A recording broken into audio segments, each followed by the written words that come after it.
En el momento en que Sofía Orreas los oyó reír, supo que su vida estaba a punto de partirse en dos.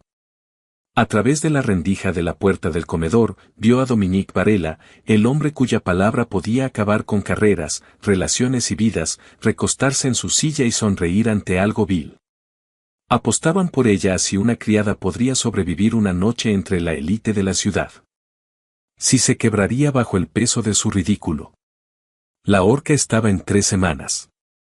Ya habían elegido su humillación, como si escogieran un vino. Pero lo que no sabían, lo que ninguno de ellos podía saber, era que Sofía Reyes había dejado de quebrarse hacía mucho tiempo. Antes de que escuches lo que pasó después, hazme un favor. Deja un comentario con la ciudad desde la que estás viendo esto. Quiero ver hasta dónde llega esta historia. Y si te quedas hasta el final, verás por qué esta noche lo cambió todo. Dale al botón de me gusta y comencemos. La mansión Varela no se sentía como un hogar. Se sentía como un museo dedicado a la religión del dinero. Fríos suelos de mármol que resonaban con cada paso. Lámparas de araña que costaban más de lo que la mayoría de la gente ganaba en una década. Cuadros cuyo valor se comentaba más a menudo que su belleza.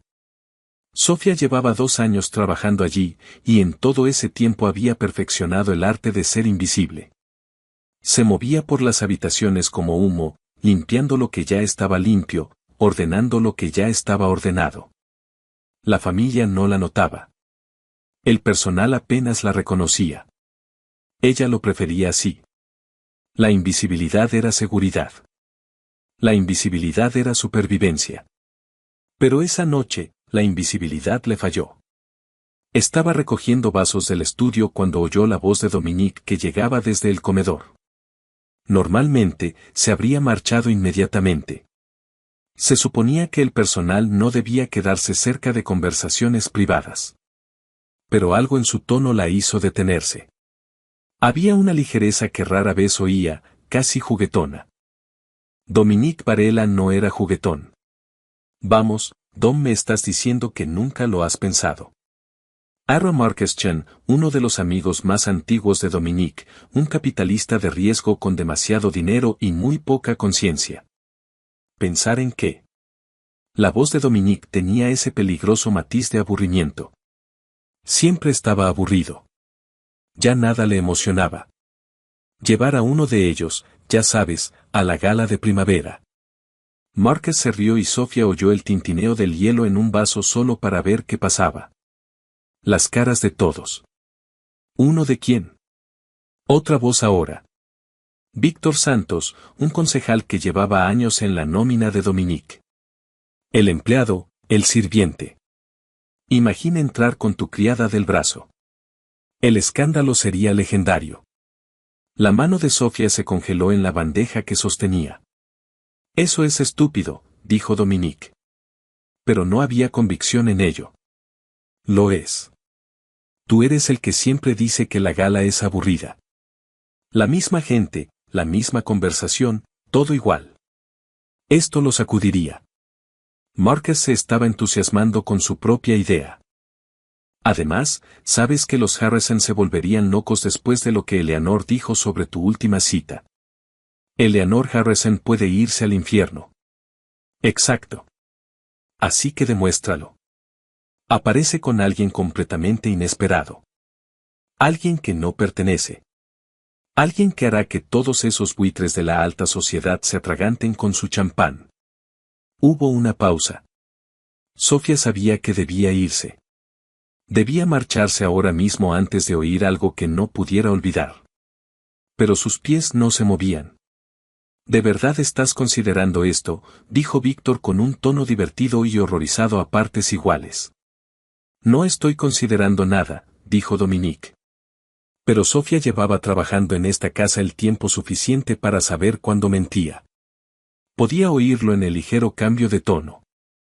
En la forma en que sus palabras salían un poco demasiado rápido. ¿Y esa?, preguntó Márquez de nuevo. La callada. Sofía, ¿verdad? Su pelo oscuro siempre parece que está resolviendo una ecuación matemática en su cabeza. La sangre de Sofía se convirtió en agua helada. Sofía, repitió Dominique, y ella oyó una sorpresa genuina en su voz, como si se hubiera olvidado de que existía hasta ese preciso momento. Sí, es inteligente. Se nota con solo mirarla. Probablemente se desperdicia limpiando inodoros. Pero ese no es nuestro problema. El punto es que es lo suficientemente guapa como para que la gente no piense que estás haciendo una declaración sobre bajar los estándares, solo romper las reglas. Esto es una locura, dijo Víctor. Pero se estaba riendo. Es perfecto, replicó Marcus. Piénsalo, Dom, entras con tu criada. Todos susurran. La cabeza de Eleanor explota. Pasas la mejor noche que has tenido en una de esas cosas en años. Y luego el lunes por la mañana, todo vuelve a la normalidad. Ella vuelve a quitar el polvo de tus estanterías y tú vuelves a dirigir la ciudad. Diversión inofensiva. Inofensiva, repitió Dominique, saboreando la palabra. Sofía sintió algo frío y duro formándose en su pecho. Una piedra donde antes estaba su corazón. Lo haré interesante, dijo Marcus. Apuesto 5.000 a que no tienes las agallas para hacerlo. 5.000. Víctor silbó. Estoy dentro. Otras 5 a que se acobarda antes de que termine la semana. Sois los dos idiotas, dijo Dominique. Caro Sofía notó el cambio en su voz. El reto lo había enganchado. Dominique Varela no se echaba atrás ante los retos, por muy estúpidos que fueran. Así que, lo harás. Hubo una pausa que pareció durar horas. Sofía estaba en el pasillo, con la bandeja en las manos, apenas respirando. Sí, dijo finalmente Dominique. Sí, ¿por qué no? Podría ser divertido. La risa que siguió era de esas que sueltan los hombres cuando creen que son listos, cuando creen que se van a salir con la suya. Sofía dejó la bandeja sobre la mesa más cercana con manos temblorosas, con cuidado de no hacer ruido. Luego se alejó, sus zapatos silenciosos sobre el suelo de mármol, con el rostro cuidadosamente inexpresivo. No volvió a la cocina. En cambio, fue al pequeño baño contiguo a las habitaciones del servicio y cerró la puerta con llave. Se quedó allí un largo rato, mirando su reflejo en el espejo. Ojos oscuros y un rostro pálido, el pelo recogido en el mismo moño sencillo que llevaba todos los días. El uniforme gris que la hacía parecer una más de las mujeres invisibles que limpiaban las casas de los ricos. Esperó a que le brotaran las lágrimas, a que le entrara la rabia, a que pasara algo. Lo que llegó en cambio fue claridad. Pensaban que era una broma, un accesorio, algo para sacar a relucir para entretener y volver a guardar en el armario cuando el juego terminara. Dominique Varela, el hombre que dirigía la ciudad desde las puertas cerradas, que hacía sudar a los políticos y temblar a los empresarios, iba a exhibirla frente a todos los que importaban como un chiste. $5.000. Eso era lo que valía su humillación para ellos. Sofía se miró a sí misma durante un largo momento, luego sonrió. No era una sonrisa feliz. Bien, susurró a su reflejo. Veamos cómo se desarrolla esto. A la mañana siguiente, Dominique la encontró en la biblioteca. Estaba quitando el polvo de los estantes, una tarea que nunca terminaba realmente porque Dominique seguía comprando libros que nunca leía. Escuchó a un mentor, pero no se giró. Mantuvo sus movimientos firmes, su respiración constante. Sofía. Ahora se giró, con el rostro expuesto en la misma cortés inexpresividad de siempre. Sí, señor Varela. Parecía incómodo. Bien. Dominique Varela, con su traje a medida que costaba más de lo que ella había hecho en 6 meses, se movía inquieto como un adolescente nervioso. Ella esperó. Tengo una propuesta para ti, dijo finalmente. Una propuesta, señor. La gala de primavera. Es un evento benéfico en 3 semanas, muy exclusivo. Me gustaría que asistieras como mi invitada. Sofía mantuvo una expresión neutral, pero su mente iba a 1000 por hora. Así que, de verdad iba a hacerlo. Una parte de ella había esperado que despertara esa mañana y se diera cuenta de lo cruel que era todo aquello, pero no. Allí estaba él pidiéndole que participara en su propia humillación. ¿Puedo preguntar por qué, señor? La pregunta pareció sorprenderlo. Probablemente esperaba una aceptación inmediata, gratitud, incluso la pobre criada, tan honrada de ser notada. ¿Importa?, preguntó, con un toque de irritación en la voz. Sí, dijo ella simplemente. Se miraron fijamente. Sofía lo observó calcular, tratando de averiguar qué respuesta le daría lo que quería. Podía ver la mentira formándose antes de que la pronunciara. Creo que te vendría bien. Exponerte a ese mundo podría abrirte puertas. ¿Puertas a qué exactamente? Oportunidades para establecer contactos. Claramente eres inteligente. Demasiado inteligente para estar quitando el polvo de los libros para siempre. Y sin embargo, aquí estoy, señor, quitando el polvo de sus libros. Su mandíbula se tensó. No estaba acostumbrado a que lo desafiaran, especialmente no la empleada. Es una oferta generosa, Sofía. Es una oferta inusual, corrigió ella, lo que me hace preguntarme sobre la motivación detrás de ella. Por un momento, pensó que podría despedirla. Sus ojos se volvieron fríos de esa manera que ella había visto antes. Cuando los socios comerciales presionaban demasiado o pedían demasiado. Pero entonces algo cambió en su expresión. Curiosidad tal vez, o sorpresa de que ella no estuviera desempeñando el papel que él esperaba. ¿Importa?, preguntó de nuevo, pero esta vez sonó como una pregunta genuina. Sofía dejó su trapo para el polvo. Se giró para mirarlo de frente, con las manos cruzadas frente a ella. Cuando habló, su voz era tranquila y clara. Iré con una condición. ¿Estás negociando? Casi se echó a reír. Sí, señor. ¿Cuál es la condición? Que financie un programa de alfabetización en el centro comunitario de la Quinta Calle. Llevan 2 años intentando recaudar fondos para ampliar sus clases de educación para adultos. Financiación completa durante 3 años, libros, profesores, espacio, todo lo que necesitan. Dominique la miró fijamente. Eso costaría menos de lo que gastaste en el cuadro del pasillo este, lo interrumpió ella. El que compraste el mes pasado y que no has vuelto a mirar desde entonces. Se quedó callado un buen rato. Ella lo vio reevaluando, recalculando.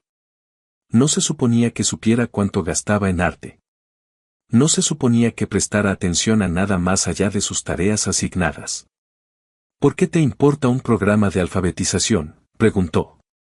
Porque solía ser voluntaria allí antes de tener que dejar la escuela para cuidar de mi madre, antes de terminar aquí quitando el polvo a tus libros. Mantuvo la voz firme y objetiva. Me ayudaron. Me gustaría que ayudaran a otros. Y si digo que no, entonces rechazo tu propuesta y puedes buscar a otra persona con quien entretener a tus amigos. Su expresión se quedó muy inmóvil. ¿Qué dijiste? Maldita sea. Había revelado sus intenciones demasiado claramente, pero ya era demasiado tarde para retractarse. Sé por qué me lo preguntas, señor Varela. No soy estúpida ni ingenua, pero si vas a usarme para el juego que estés jugando, entonces voy a. Algo que importa. Algo que dura más de una noche. El silencio que siguió fue peligroso. Había cruzado una línea. Quizás varias líneas. Esperó la explosión, que él le dijera que hiciera las maletas y se fuera. En cambio, se rió. No fue una risa cruel. Fue de sorpresa, casi respetuosa. Bien, dijo. Financiaré tu programa. 3 años de apoyo total. Lo quiero por escrito. Por supuesto. Sacó su teléfono, escribió algo rápidamente. Mi abogado tendrá los documentos listos para mañana. Puedes revisarlos antes de firmar. Gracias, señor. Deja de llamarme señor. Si vas a ser mi acompañante en la gala, probablemente deberíamos tutearnos, al menos en privado.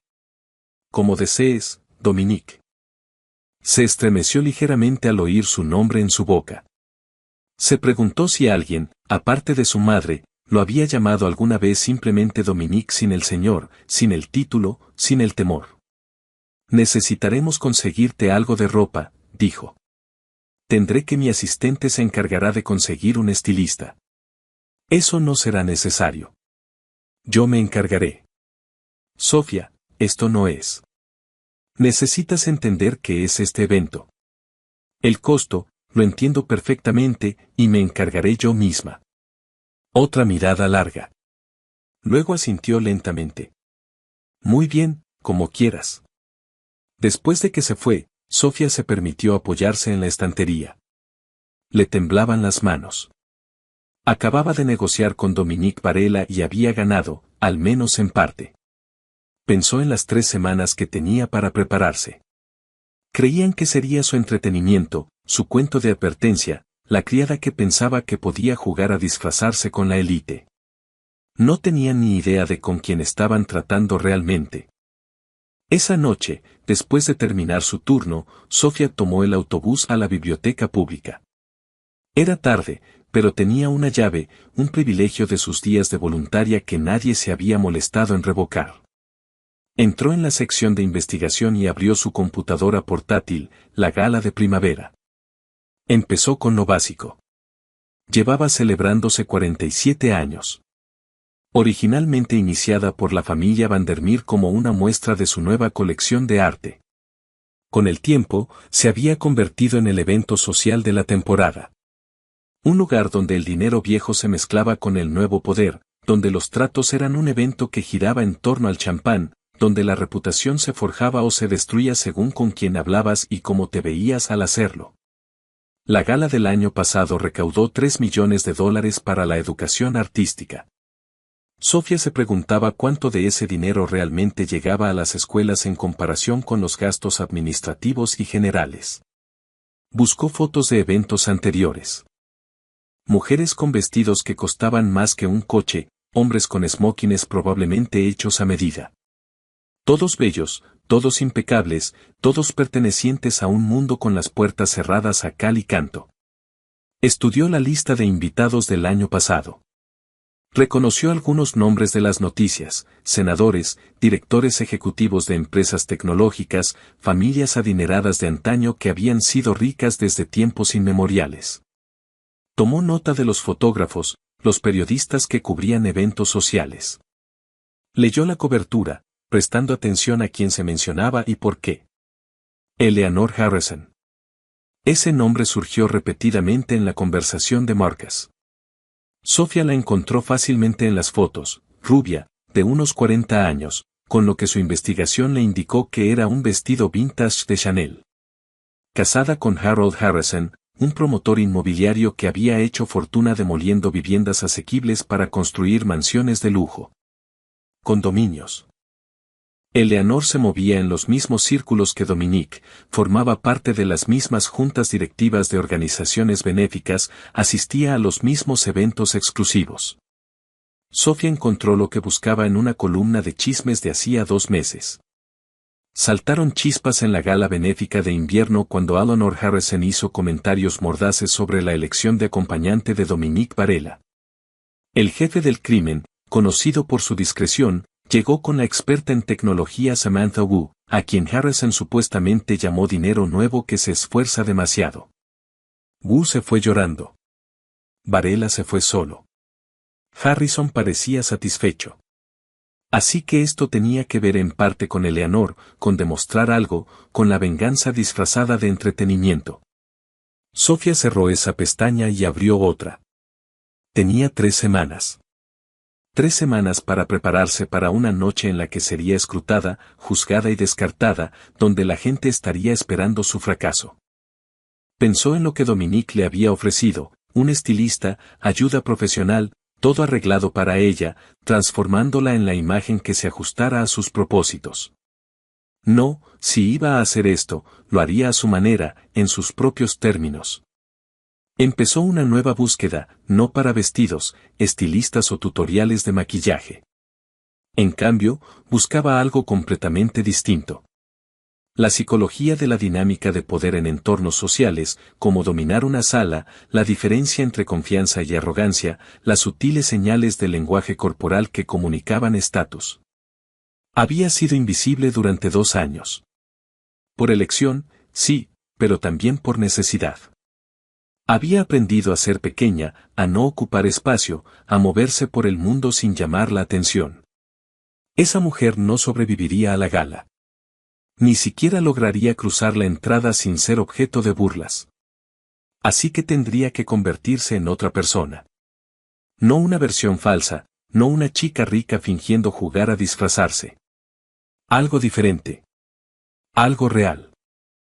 Alguien que recordara quién había sido antes de que la vida la acorralara y la obligara a elegir la supervivencia por encima de los sueños. Sofía Reyes antes de convertirse en la criada invisible. Sofía Reyes, que había sido una estudiante becada de literatura y filosofía en la Universidad de Santa Catalina, que estaba a punto de graduarse con honores, a quien sus profesores le habían dicho que tenía un don para el análisis, para ver patrones que otros pasaron por alto, que habían amado a P. Austen y Baldwin, que podían discutir sobre la estructura narrativa durante horas, que una vez creyeron que podían enseñar, escribir, importar. Que Sofía había desaparecido cuando su madre enfermó, cuando las facturas médicas comenzaron a acumularse más rápido que la esperanza, cuando tuvo que elegir entre su educación y el cuidado de su madre.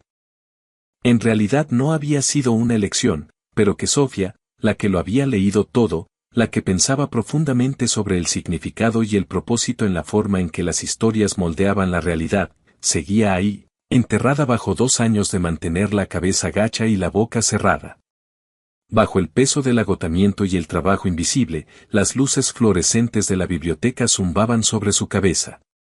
La pantalla de la computadora portátil de Sofía brillaba en la oscuridad. Tenía 3 semanas para desenterrarse, para recordar cómo volver a ser visible. Abrió un nuevo documento y comenzó a escribir. No un plan, no una estrategia, solo pensamientos, recuerdos, pedazos de sí misma que había encerrado. Pronto llegaría el momento de pensar en vestidos, apariencias y todas las cosas superficiales que personas como Eleanor Harrison usaban como armas.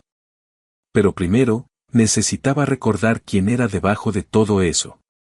Porque si iba a sobrevivir a esto, no sería fingiendo ser una de ellos. Sería siendo tan completamente ella misma que no tuvieran más remedio que verla. La noticia del acuerdo se extendió entre el personal de la mansión en 48 horas. Sofía sintió el cambio de inmediato. La forma en que la conversación se detenía cuando entraba en la cocina. Las miradas de reojo de las otras amas de casa. La cuidadosa distancia que María mantenía mientras servía el almuerzo.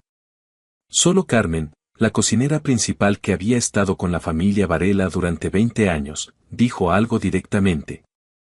¿Sabes lo que estás haciendo?, preguntó una tarde mientras Sofía tomaba su descanso en la cocina. No, admitió Sofía.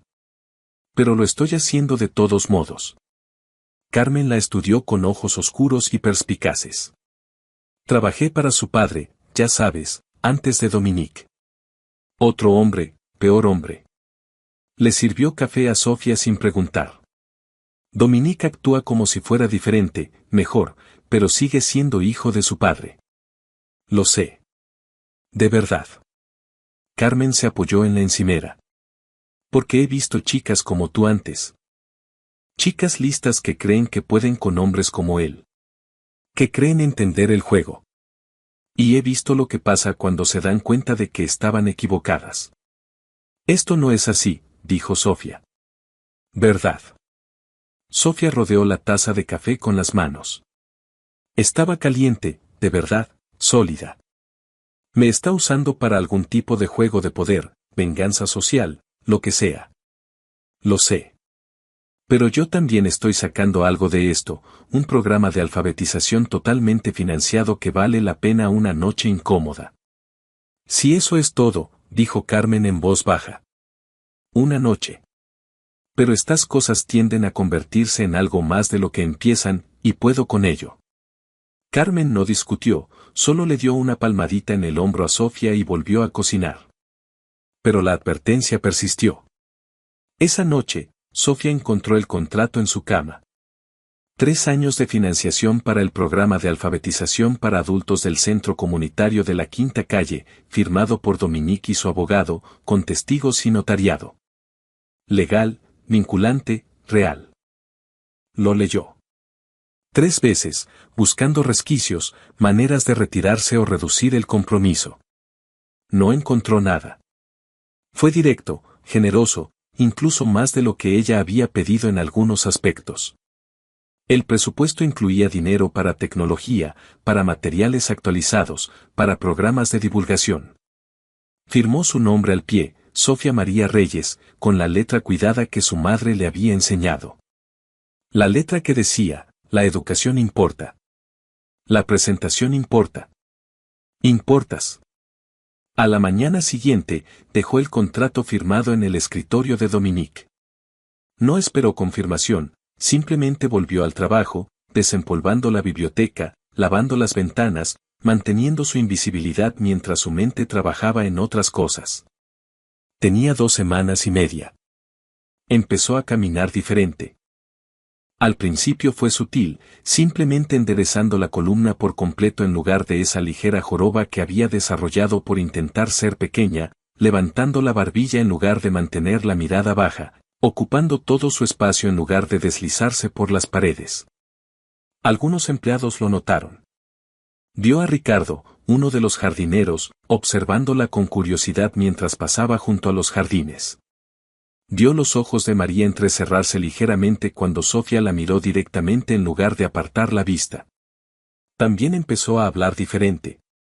Seguía siendo educada, seguía siendo profesional, pero sin la diferencia excesiva.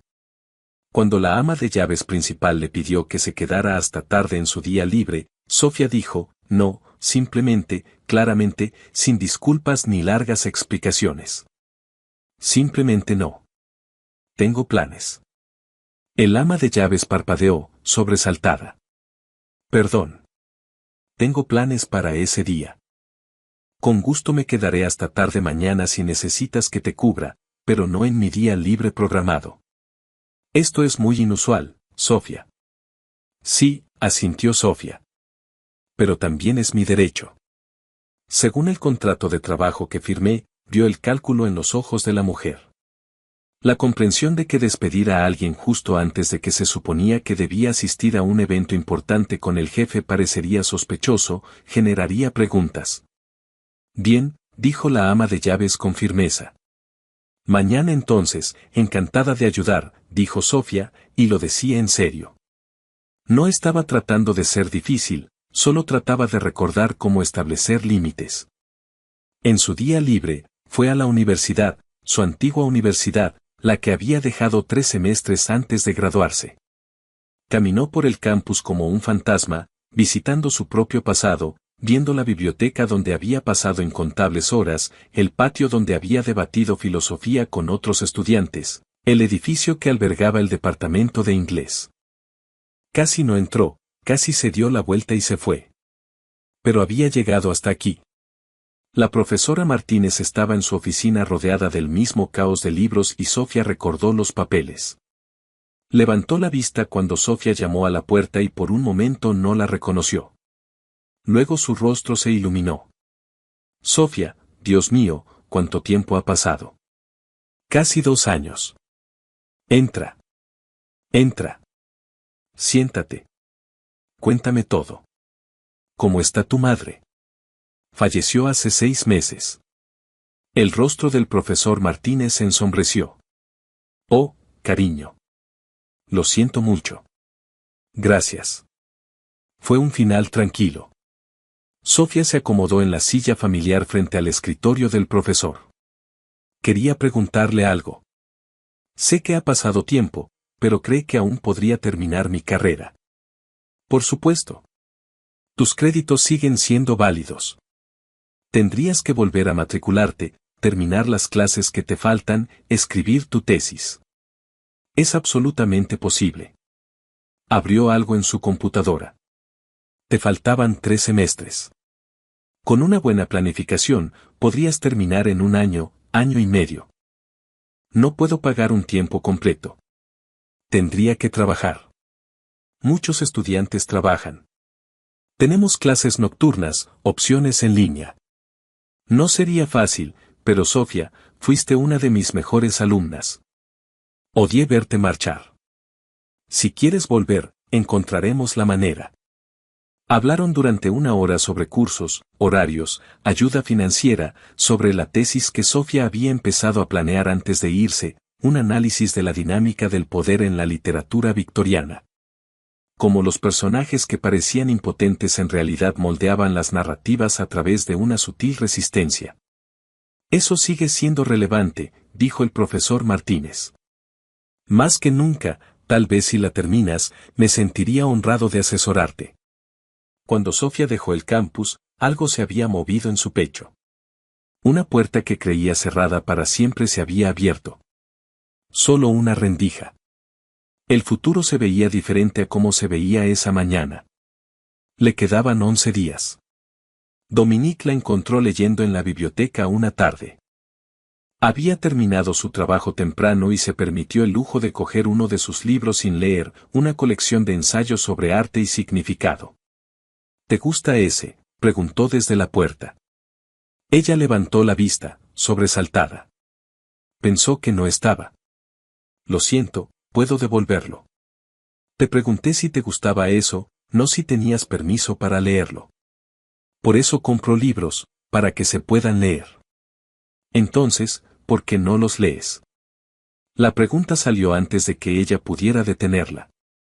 Pero en lugar de enojarse, sonrió levemente. Buena pregunta. Supongo que los compro porque me gusta la idea de ser alguien que lee. La realidad requiere más paciencia de la que tengo. Entró en la biblioteca, se sirvió whisky del carrito de bar y le ofreció uno.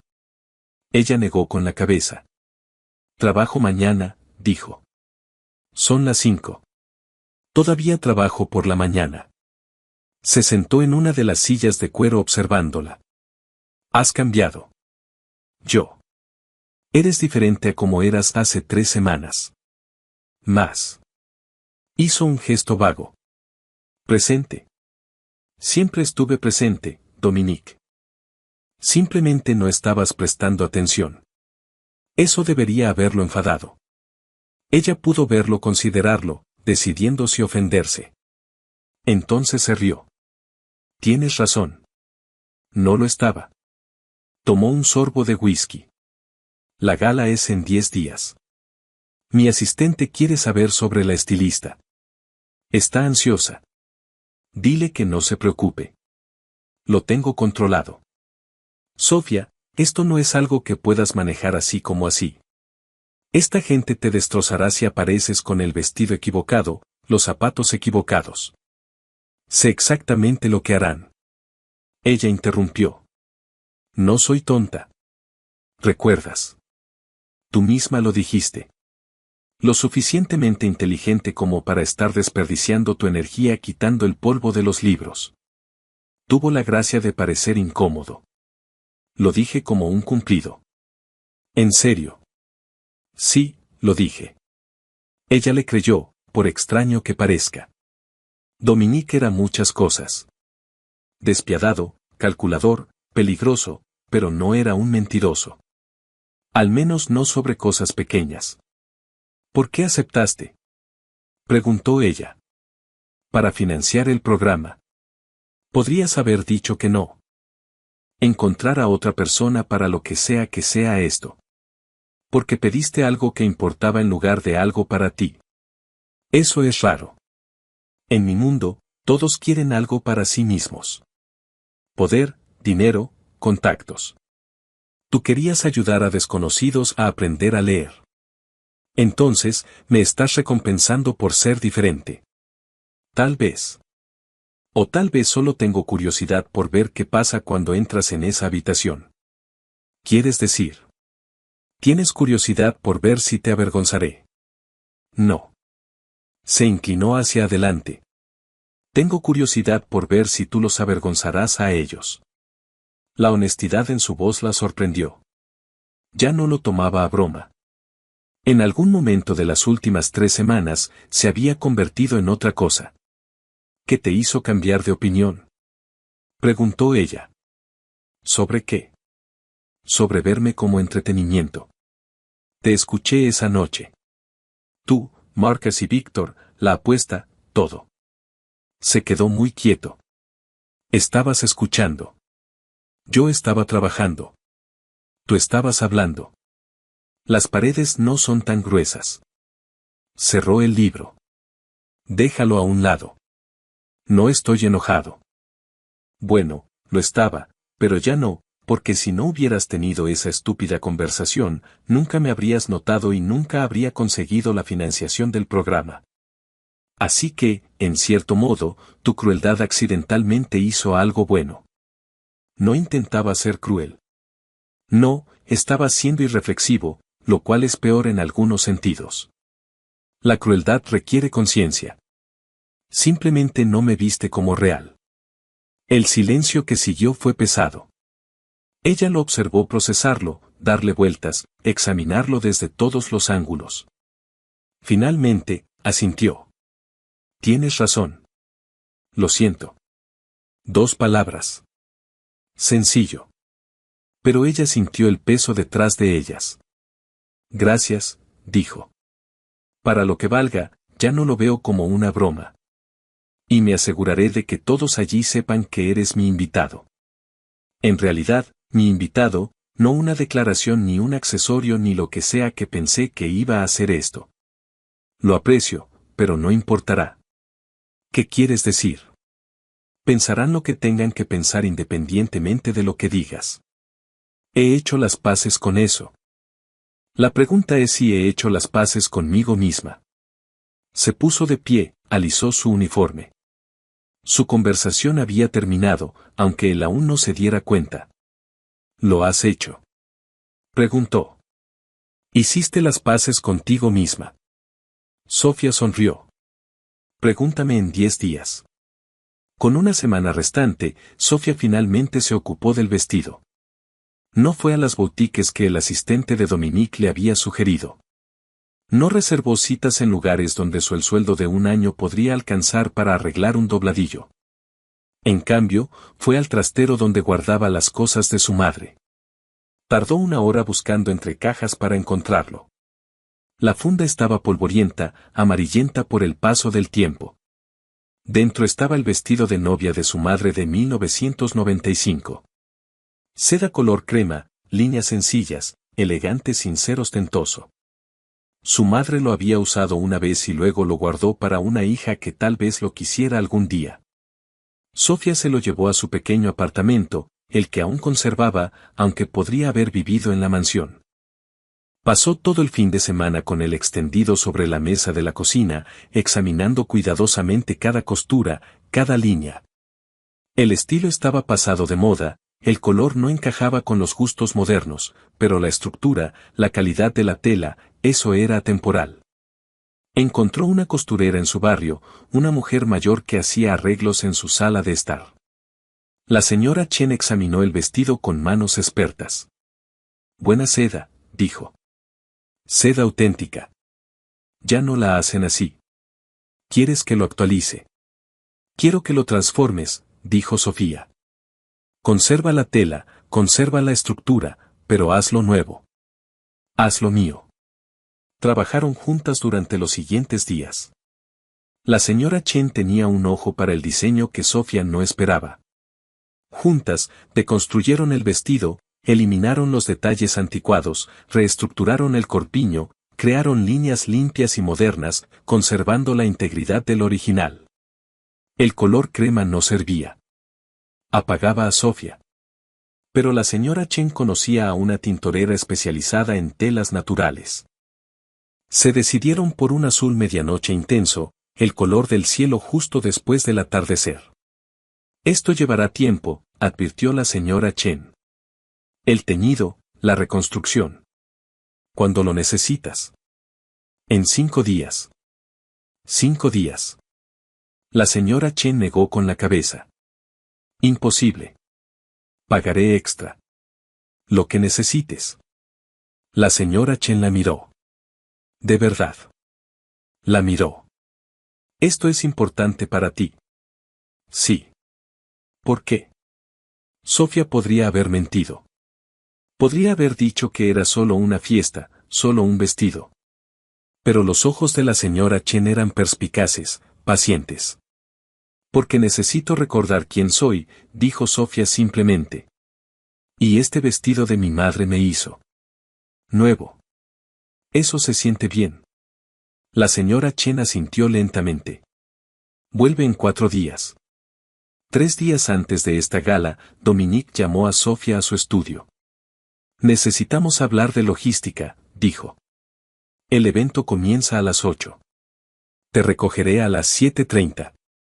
¿Dónde debo enviar el coche? Te veré allí. Sofía, eso no es te veré allí, repitió con firmeza. Llegaré a las 8:15, no contigo sola. Frunció el ceño. ¿Por qué? Porque si llego contigo, soy tu accesorio. Si llego sola, soy tu igual. Hay una diferencia. La cuestión es que estemos juntos.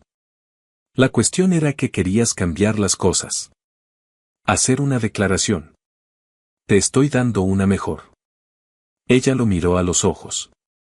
Créeme, esto no es lo que acordamos. Acordamos que asistiría como tu invitada. Acordamos que financiarías el programa. No acordamos los horarios de llegada. Se suavizó un poco. Por favor, déjame hacer esto mi güey. Studied her for a long moment, then nodded slowly. 8:15, don't be late. Y won't they be? As she turned to leave, he called after her. Sofía, I know I keep saying this, but are you sure you know what you're walking into? She paused at the door.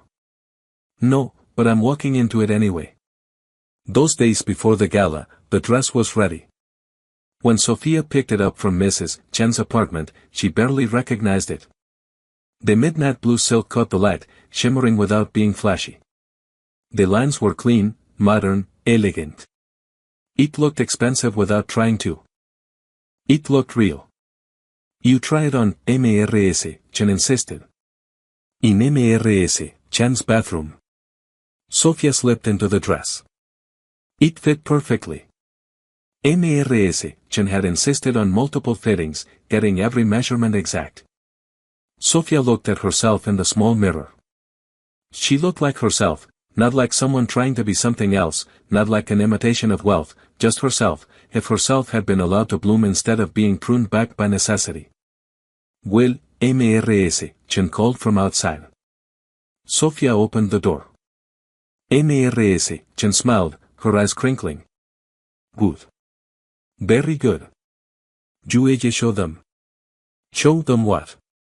That you don't need their approval to matter. Look. The night before the gala, Sofía couldn't sleep. She lay in her small apartment staring at the ceiling, thinking about what was coming. In less than 24 hours, she'd walk into a room full of people who'd spent their lives learning how to exclude others, who'd perfected the art of the cutting remark, the dismissive glance, the subtle cruelty. She thought about backing out, about calling Dominic and saying she'd changed her mind, about staying invisible, staying safe. But she'd already signed the contract. The program was funded. And more than that, she'd already changed. She could feel it in how she carried herself, how she spoke, how she moved through the world. Going back to being invisible would be like trying to stuff herself back into a box that no longer fit. Around 3 in the morning, she got up and went to her bookshelf, found her old copy of Jane Eyre, the one from her first year at university, opened to a passage she'd underlined years ago. I am no bird and no net ensnares me. I am a free human being with an independent will. She'd forgotten about that line, about why it had mattered to her once. Tomorrow night, she'd remember. She slept for a few hours, dreamless and deep. When she woke, sunlight was streaming through her window. The day of the gala had arrived. She went through her morning routine with careful precision, showered, dried her hair, laid out everything she'd need for that evening. The dress hanging on her closet door. The shoes she'd found at a consignment shop. Elegant heels that didn't scream designer but didn't apologize for existing either. Simple jewelry that had been her mother's. At noon, her phone rang. Dominique. Hey, he said, and she could hear tension in his voice. Just checking in, you're still coming, right? Yes. Good. Good. Y look, I know I've been weird about this whole thing. But I want you to know I've got your back tonight. If anyone says anything, Dominique, she interrupted gently. I appreciate that, but I need to handle this myself. Whatever happens, let me handle it. That's what I'm afraid of. Why? Because I'm starting to realize I have no idea what you're planning. She smiled. Good. Sofia, I'll see you at 8:15. She hung up before he could argue. The rest of the afternoon passed in a strange haze. She ate lunch without tasting it, read a book without absorbing it, tried to calm the nervous energy building in her chest. At 6, she started getting ready. She took her time with everything, styled her hair simply, down, natural waves, nothing trying too hard, minimal makeup, just enough to look polished, not enough to look like someone else. The dress slipped on like water, settled on her like it had been made for this exact moment. When she was fully ready, she looked at herself in the mirror. The woman looking back was someone she recognized. Not the Sofia who'd spent those years being invisible. Not the Sofia who'd been a scholarship student struggling to survive. But all the Sofia she'd ever been combined into one person who was done apologizing for existing. She called a car not Dominic's driver, just a regular ride service. Got the address for the venue, the Grand Asherton Hotel, where the spring gala had been held for decades. At 8:10, she stood outside the hotel, watching black cars pull up, watching beautiful people emerge and disappear into the golden light beyond the doors. She took a deep breath. Then she walked forward toward whatever was waiting. The lobby of the Grand Asherton was exactly what Sofia expected. Marble columns, crystal chandeliers dripping light like expensive rain, waiters circulating with champagne that probably cost more per glass than her weekly grocery budget, women in gowns that whispered against the floor. Men in tuxedos so perfectly tailored they looked like uniforms for a club that would never let her join. She stood at the entrance for a moment, taking it in, not intimidated, just observing, making mental notes about the geography of power in this room. Who stood where, who talked to whom, the invisible hierarchies that organize these people like iron filings around a magnet. A photographer near the entrance spotted her, raised his camera reflexively, then lowered it when he realized he didn't recognize her. Not worth the film. She wasn't anybody yet. She moved forward and the crowd parted without realizing they were doing it. That was the first test passed. The dress worked. Mrs. Chen had been right about the color, about the lines. Sofia didn't look like she was trying to compete. She looked like she had nothing to prove. Near the bar, she spotted Marcus Chen first. He was talking to a couple in their 60s, laughing at something the men said. He hadn't seen her yet. Good. Let him be surprised. She accepted a glass of champagne from a passing waiter, more as camouflage than anything else. Took a sip. It tasted like money and poor decisions. You look lost, Sofia turned. The woman addressing her was maybe 50, wearing diamonds that could probably pay off a small country's debt. Her smile didn't reach her eyes. Just arrived, Sofia said evenly. I don't think we've been met. I'm Catherine Vandermeer. My family hosts this little gathering. Little gathering, right. Sofia recognized the name. Old money, the kind that predated most people's grandparents. Catherine Vandermeer wasn't just rich. She was institutional. Sofia Reyes, she said, extending her hand. Catherine's handshake was brief, assessing. Reyes, I don't know that family. You wouldn't. We're not from around here. Where are you from, dear? The condescension in that dear was surgical. Sofia smiled. The East Side, born and raised. Catherine's eyebrows lifted fractionally. The East Side was code for everything this room wasn't. Working class, immigrant families, people who rode buses instead of being driven. How interesting. And what brings you to our event? I'm here with Dominic Varela. That got a reaction. Catherine's expression shifted from polite dismissal to sharp interest. Dominique, of course. Where is he? Not sure. We arrived separately. How, mother? Catherine's tone suggested it was anything but a compliment. Well, enjoy yourself, dear. The silent auction is in the West Gallery if you're interested. Though I'm not sure, she paused delicately. What your price range might be. She glided away before Sophia could respond. First blood drawn. Sophia took another sip of champagne and reminded herself that this was exactly what she'd expected. Across the room, she finally spotted Dominic. He was surrounded by a cluster of men in tuxedos, all talking at once, competing for his attention. He looked bored. Then he glanced toward the entrance, probably checking for her, and went still. Darius met across the crowd. Sophia raised her champagne glass slightly. A small acknowledgement, nothing more.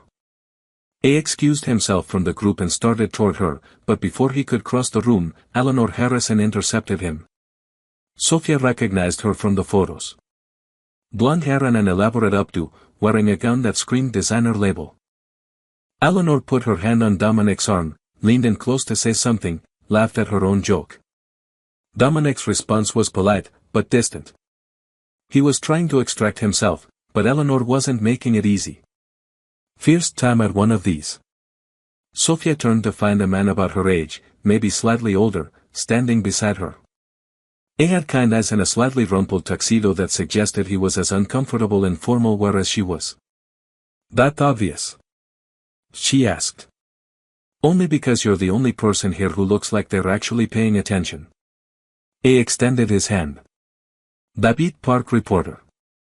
He covered these things for the Metropolitan. Sofia Reyes. You here with someone or just brave? She smiled despite herself. Judy is still out on which one it is. Well, for what it's worth, you're already causing a stir. Catherine Vandermeer doesn't usually talk to people she doesn't know, and she definitely doesn't look that flustered afterward. He flustered her. You're an unknown variable. These people hate unknown variables. David sipped his drink. So, who are you really, because you're clearly not? He gestured vaguely at the room. One of them. Does it matter? Probably not. But I'm curious. It's an occupational hazard. Before she could answer, Victor Santos materialized beside them. He looked different than he had at Dominic's dinner.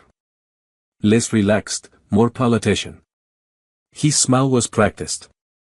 Miss Reyes, he said smoothly. Victor Santos. I don't believe we've been formally introduced. Sophia kept her expression neutral. Haven't we? Something flickered in his eyes. Uncertainty. He couldn't quite remember if they'd met, and that bothered him. I'm a city councilman. I work with Dominic on various civic initiatives. How public-spirited of you, Sophia said. Victor's smile tightened. You're here with Dominic, I understand. News travels fast. It always does, especially when it's unexpected. He was trying to figure her out. Recalibrate. How do you two know each other? This was the moment. The question everyone would ask, everyone would want answer.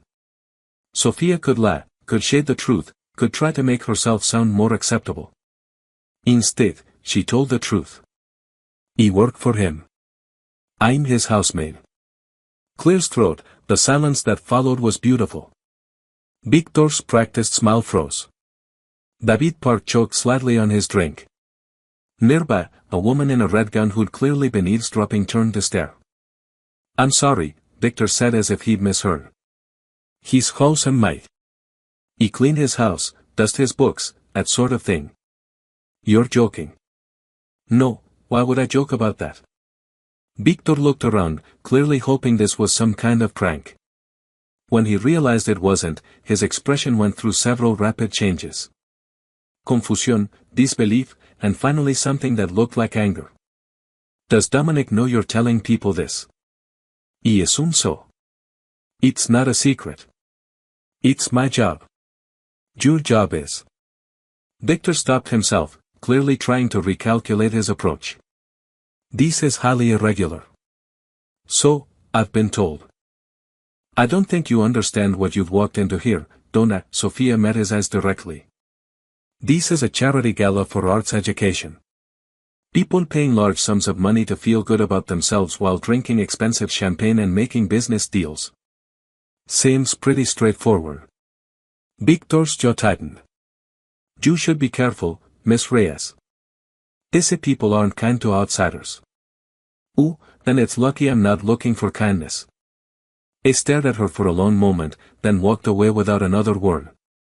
David Park whistled low. Well, that was something, he said. You actually work for Dominic Varela. I actually do.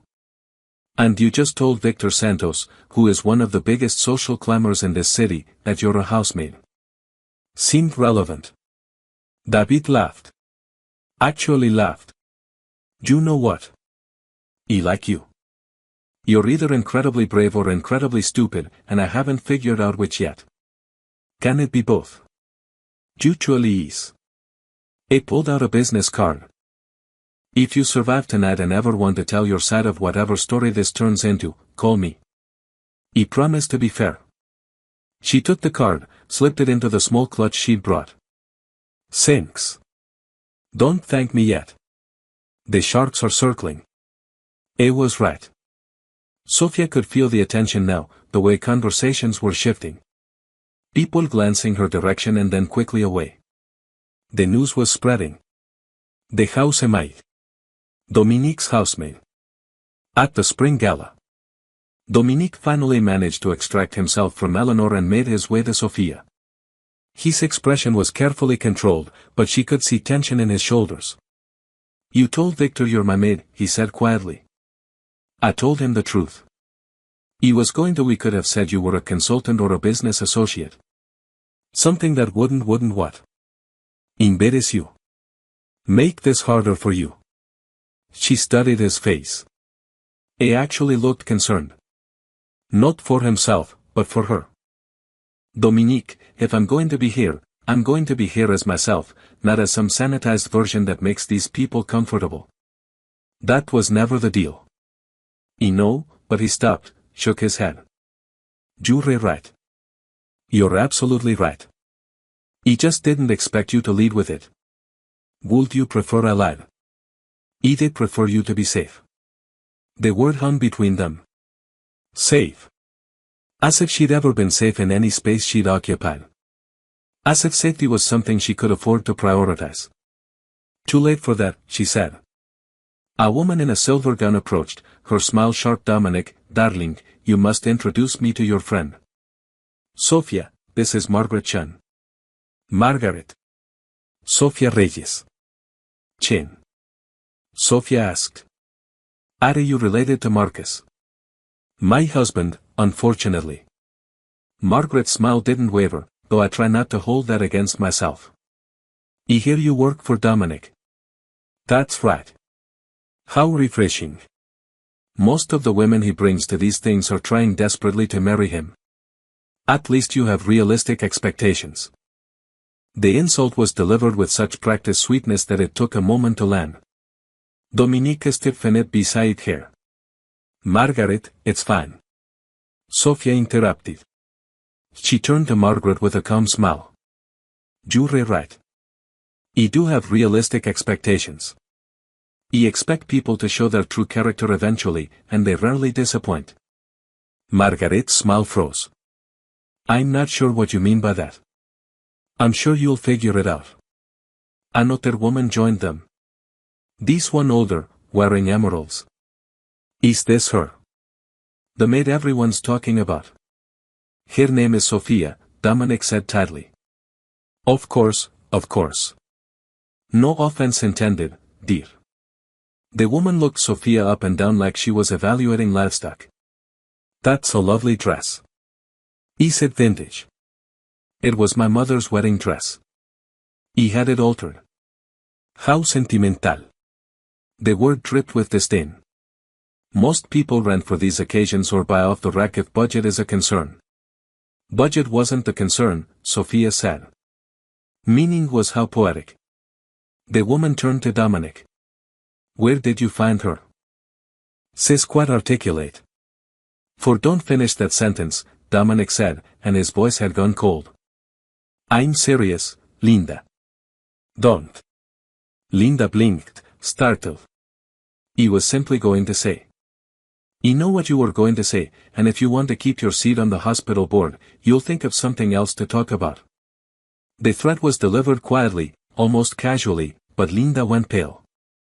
She mumbled an excuse and fled. You didn't have to do that, Sophia said. Yes, I did. That was about to get ugly. It's already ugly. That's the point, isn't it? You brought me here to make things uncomfortable. Congratulations. Mission accomplished. She walked away before he could respond, heading toward the gallery where the silent auction was set up. She needed a moment, just a moment to breathe and remember why she was doing this. The gallery was quieter, fewer people. Paintings lined the walls. Modern art that Sophia suspected was expensive because it was incomprehensible. She stopped in front of a canvas that was just blue. Different shades of blue, but still just blue. Rothko, a voice said beside her. Color field painting. This one's probably worth about $2 million. Sophia glanced over. The speaker was a man in his 30s, wearing a tuxedo that fit like it had been made for him. He had dark hair and an easy smile that didn't quite reach his eyes. The $2 million for blue paint, she said. It's not about the paint. It's about the meaning, the emotion, what it makes you feel. What does it make you feel? I considered. Honestly, like I'm at a party where people spend $2 million on blue paint. Despite everything, Sophia laughed. Fair answer. I'm Andrew. Andrew Vandermeer. Related to Catherine. Unfortunately, she's my mother. I said it with the weariness of someone who'd been explaining his family for years. You're Sophia, the housemaid who's causing all the drama. Is that what I'm doing? According to my mother, you're single-handedly destroying the social order. According to everyone else, you're the most interesting thing to happen at one of these in years. I studied here. Can I ask you something? You're going to anyway. Why did you come? You had to know it would be like this. Sophia looked back at the painting. $2 million worth of blue. Because I was tired of being invisible, she said finally. And because someone offered me a chance to be visible, even if it meant walking into a room full of people who hate me for it. They don't hate you, don't they? No, they're threatened by you. There is a difference.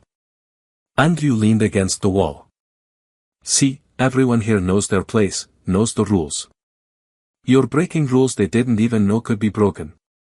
That's terrifying to them. Good. Ismail. Yeah, good. I pushed off the wall. For what it's worth, I hope you make it through the night. We could use more people like you in this world. People like me. People who give a damn about something other than themselves.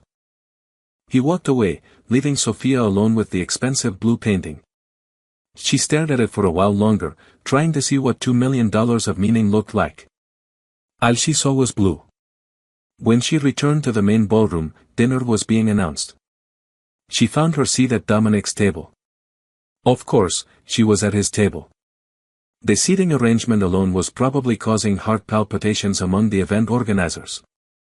The table included Marcus Chen and his wife Margaret, Victor Santos, and his wife Amanda, a tech CEO named Richard something, and Eleanor Harrison with her husband Harold. Everyone was already seated except Eleanor, who arrived a moment after Sophia, clearly timing her entrance. Eleanor's eyes went wide when she saw Sophia in the chair next to Dominic's. Oh, she said, her voice carrying across the table. I didn't realize we were doing assigned seating for everyone. Everyone who was invited. Yes, Dominic said coolly. Eleanor slid into her seat, her smile tight. Of course. How inclusive. She turned to Sophia with exaggerated interest. So, Sophia, was it? Tell us about yourself. What do you do? I work for Dominic. Yes, so I heard. In what capacity? Here it was again. The moment of truth over and over. I'm his housemaid. Harold Harrison choked on his water. Richard the tech. Seus eyebrows shot up. Amanda Santos looked like she wanted to disappear under the table. Only Marcus seemed unsurprised. Had they known this was coming?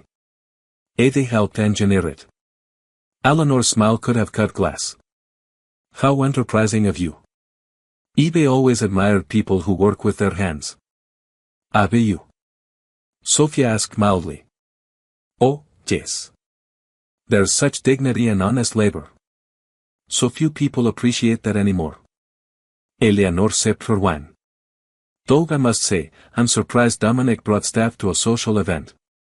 That's rather unconventional. I didn't bring staff, Dominic said. He brought a guest. Of course, my mistake. Eleanor turned back to Sophia. And how are you finding the evening so far? I imagine this must all be quite overwhelming for you. It's interesting, Sophia said. Interesting. How diplomatic. Eleanor leaned forward conspiratorially. You must tell me where you got that dress. It's so unique. It was my mother's. Oh. Eleanor sat back, her smile never wavering. Well, how sentimental, though perhaps next time you might consider something more contemporary. The vintage look can be so hit or miss. I like it, Margaret Chen said quietly. Everyone turned to look at her. Margaret rarely spoke at these events, usually content to let Marcus hold court, but now she was looking at Sophia with something that might have been respect. The dress, Margaret continued. It's beautiful, and the fact that it belonged to your mother, that it means something, that's worth more than anything you could buy in a store. Eleanor's expression went frigid. How sweet of you to say, Margaret, though I suppose not everyone has your bohemian sensibilities. Bohemian, Marcus repeated, and there was an edge in his voice. Is that what we're calling good taste now? The tension at the table could have been cut with a knife. Sophia realized that something was happening here, some dynamic she didn't fully understand. Margaret and Eleanor clearly had history. And Marcus, who'd been in on the original joke, was now defending his wife's defense of Sophia. People were complicated. Loyalties shifted. Nothing was as simple as it seemed. Dinner was served. Some kind of fish that probably cost more per plate than Sophia made in a week. She ate carefully, aware that everyone at the table was watching her, waiting for her to use the wrong fork or commit some other unforgivable breach of etiquette. But Sophia's mother had been a stickler for manners, had insisted that knowing how to conduct herself at a formal dinner was a form of armor, a way of moving through worlds that didn't want you. Sophia knew which fork to use, knew how to pace herself through courses, knew how to hold a wine glass and when to drink. She saw Eleanor's disappointment when no social gaffes materialized. So Sophia, Victor's wife, Amanda, said, clearly trying to change the subject. Do you have family in the city? Not anymore. My mother passed away 6 months ago. Oh, I'm so sorry. And your father? Never knew him. Amanda looked uncomfortable, clearly regretting the question. That must have been difficult. It was what it was. And you didn't have other family, siblings. Used me and my mother. Eleanor seized on this. So, you've been entirely on your own since she passed. How frightening that must be. No safety net, no support system. I can't imagine. Can't you? Sophia met her eyes. You would think everyone here understands being alone. You just hide it better behind money and social connections. The table went quiet. That's quite a philosophical statement, Eleanor said coolly. Though I'm not sure it applies to those of us who've built actual communities and relationships. As opposed to what?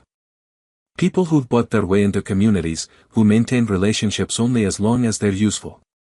Sophia, Dominic said quietly. No, Eleanor said, her smile sharp. Let her speak. I'm fascinated by this perspective. Please, Sophia, tell us more about the emptiness of our lives. You clearly have insights we're all missing. Sophia took a sip of water, considering she could back down now. Could apologize, could retreat into silence and let the moment pass, or she could double down. I wasn't talking about emptiness, she said. I was talking about loneliness. There is a difference. You can be surrounded by people and still be lonely. In fact, I'd argue that's the most common kind of loneliness. The kind where you're in a room full of people who know your name and your net worth and your social standing, but don't actually know you. And you think you know us? Harold Harrison spoke for the first time, his voice hard. I think I see you more clearly than you see yourselves. Based on what? A few hours at a party. Based on 2 years of being invisible in spaces like this. Of watching how people behave when they think no one's paying attention. Of listening to conversations that happen when the help is in the room. Marcus went very still. I knew she'd heard. The help is always in the room, Sophia continued softly. We're always listening. We're always watching. You just never notice because noticing would require acknowledging that we're people, that we have thoughts and opinions and the ability to judge you the same way you judge us. This is incredibly inappropriate, Alolena said, but her voice lacked its earlier confidence. Is it? I thought we were having a conversation about honesty and community, about what's real and what's performance. Sophia set down her fork. But if you'd prefer, we can go back to small talk. I can tell you about the weather or compliment your dress or ask vapid questions about your vacation home. Whatever makes you comfortable. Dominique was staring at her like he'd never seen her before. Marcus looked like he wanted to disappear, but Margaret was smiling. Actually smiling. I think I like you, Margaret said. Margaret. Marcus said sharply. What? Says right. Everything she said is right. We do perform.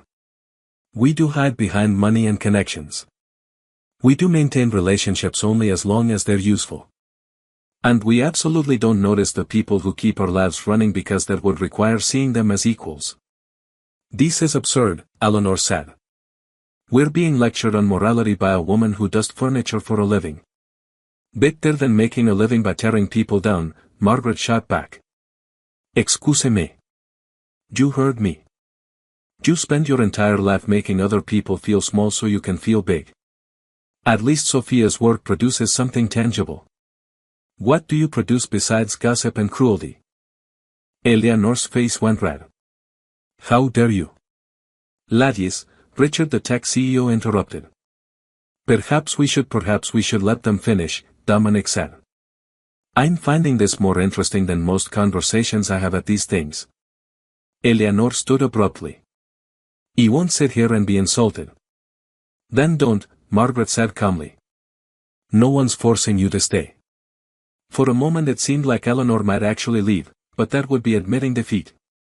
Instead, she sat back down, her posture rigid, her expression murderous. The rest of dinner passed in uncomfortable silence. When the plates were cleared and people began to drift away from tables, Sophia excused herself. She needed air. Needed to be away from the weight of all those stares, all that judgment. She found a balcony off the main ballroom, empty except for the night air and the city lights below. She stood at the railing, breathing deep, trying to process what had just happened. She'd come here expecting to be dismissed, to be patronized, to be treated like a curiosity. She hadn't expected to fight back. Hadn't they expected Margaret Chin to defend her? Hadn't they expected any of this to feel so raw and real? That was quite a performance in there. Sophia didn't turn. She recognized Dominic's voice. Wasn't they performing? No. I came to stand beside her at the railing. Could have fooled me. You eviscerated Eleanor Harrison in front of half the social register. She started it. She absolutely did. And you finished it. It was quiet for a moment. You know this is going to follow you, right? What you said in there, people won't forget. Good. Good. I meant what I said. I love it. If they hate me for telling the truth, that's their problem. Dominique laughed low and surprised. You're not what I expected.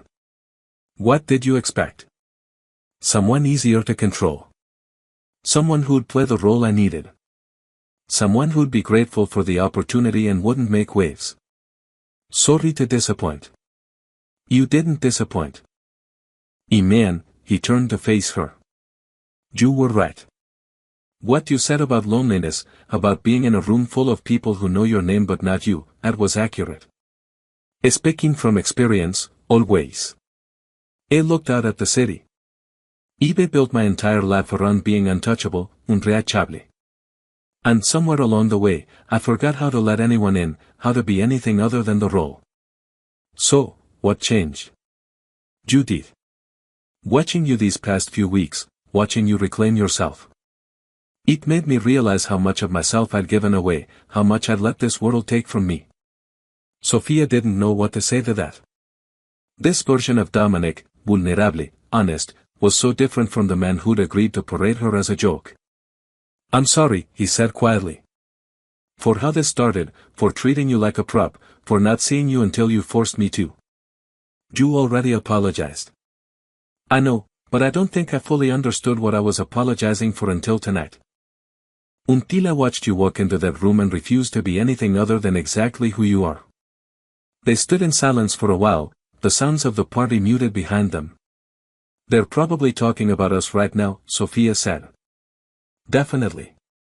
Does that bother you? Not even a little bit, he smiled. For the first time in years, I don't care what they think. That might be the most honest thing you've ever said to me. Yeah, it might be. The balcony door opened and David Park stuck his head out. Sorry to interrupt, but you two should probably come back inside. Eleanor Harrison is giving an interview to someone from Society Weekly, and I'm pretty sure she's about to say something nuclear. Dominique and Sophia exchanged glances. Should we care? Sophia asked. Probably not, Dominic said. But it might be entertaining to watch. They went back inside. Eleanor was holding court near the main staircase, surrounded by a small crowd that had gathered like vultures sensing blood. The reporter from Society Weekly, a thin woman with severe glasses and a digital recorder, was nodding along as Eleanor spoke, her expression carefully neutral, but her eyes bright with the kind of interest that spelled trouble. I'm simply saying that standards exist for a reason, Eleanor was saying as Sophia and Dominic approached. These events have a certain decorum, a certain expectation of behavior. When someone comes in and deliberately disrupts that, it reflects poorly on everyone involved. Are you referring to anyone specific? The reporter asked, though her eyes had already found Sophia in the crowd. He wouldn't want to name names. That would be crass. But I think we all know what I'm talking about. Eleanor's smile was poisonous. There's a difference between being inclusive and being desperate for attention, between breaking barriers and breaking basic social contracts. Social contracts, Sophia repeated, stepping forward before Dominic could stop her. The crowd parted slightly, creating a clear sideline between her and Eleanor. What exactly is the social contract you're referring to? Eleanor's eyes glittered. She'd been hoping for this confrontation.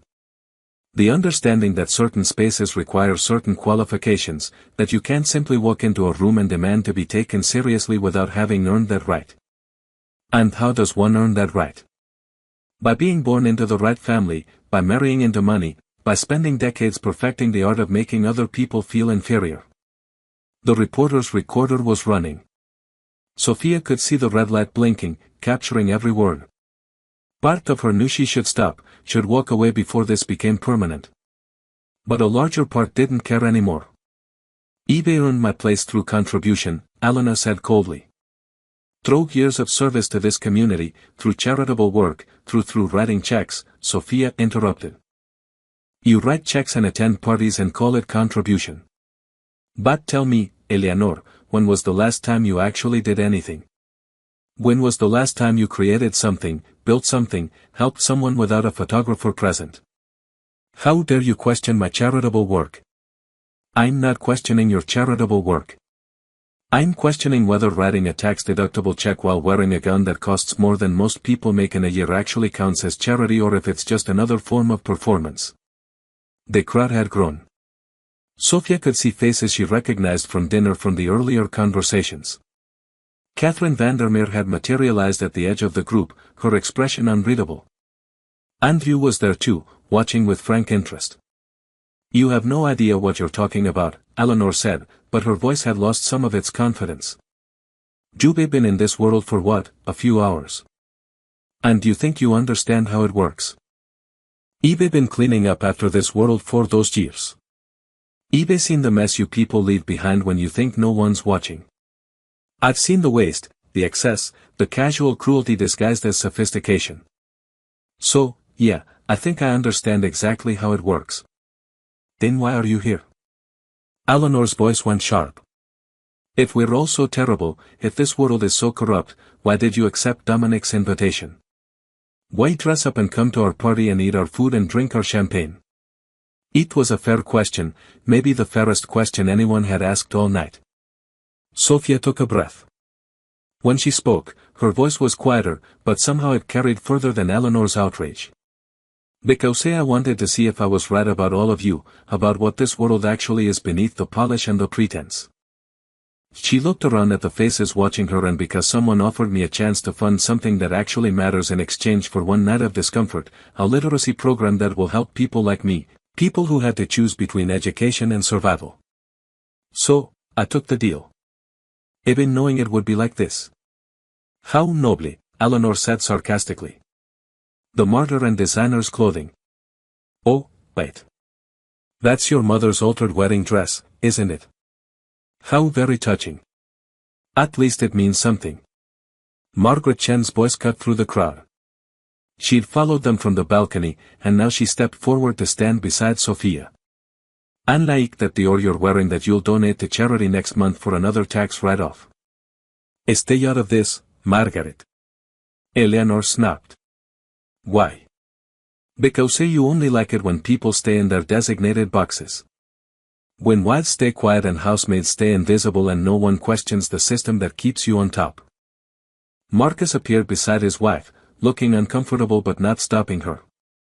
Victor Santos was there too, his politician smile frozen in place as he tried to gauge which way the wind was blowing. This is absurd, Eleanor said. You won't stand here and be lectured by who? Sophia asked. By someone beneath you, someone who doesn't belong, someone who reminds you that your position is arbitrary and your power is borrowed. My position is earned. Your position is inherited. You were born into a family with money and connections. You married a man with more money and more connections, and you've spent your entire life mistaking that accident of birth for actual achievement.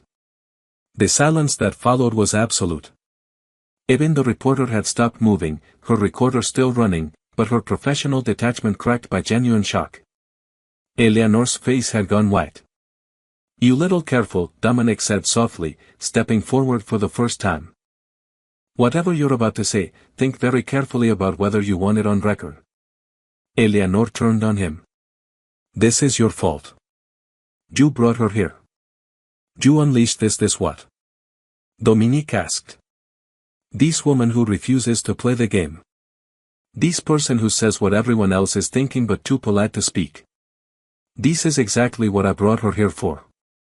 To humillarte me. To remind myself what honesty looks like. It turned to the crowd. I love you. When was the last time anyone in this room said what they actually meant? When was the last time we had a real conversation instead of performing for each other? Dominique, Victor said carefully. You're making a scene. Good. Maybe we need more scenes. Maybe we need to stop pretending everything is fine while we rot from the inside out. Catherine Vandermeer moved forward and the crowd parted for her the way water parts for a ship. She looked at Sophia, then at Eleanor, then at Dominic. When she spoke, her voice carried absolute authority. Eleanor, I think you should leave. Eleanor's mouth fell open. What? You heard me. You've made your feelings clear.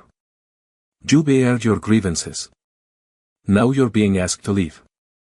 This is my event as much as yours. No, Catherine said flatly. It's my family's event, and I'm telling you to go. You can come back next year when you've remembered how to behave in public. You can't be serious. I'm entirely serious. You have 5 minutes before I have security escort you out. Eleanor looked around wildly, searching for support. Found none. Even her husband Harold had taken a step back, clearly unwilling to go down with her ship. This is because of her, Eleanor said, pointing at Sophia. Because some maid says a few clever things, and suddenly I'm the villain. You made yourself the villain the moment you decided to attack someone for the crime of existing in your space, Catherine said. Now go. Eleanor gathered what remained of her dignity and swept toward the exit, her husband trailing behind her. The crowd watched her go in silence. When the doors closed behind her, Catherine turned to Sophia. That was either very brave or very stupid, she said.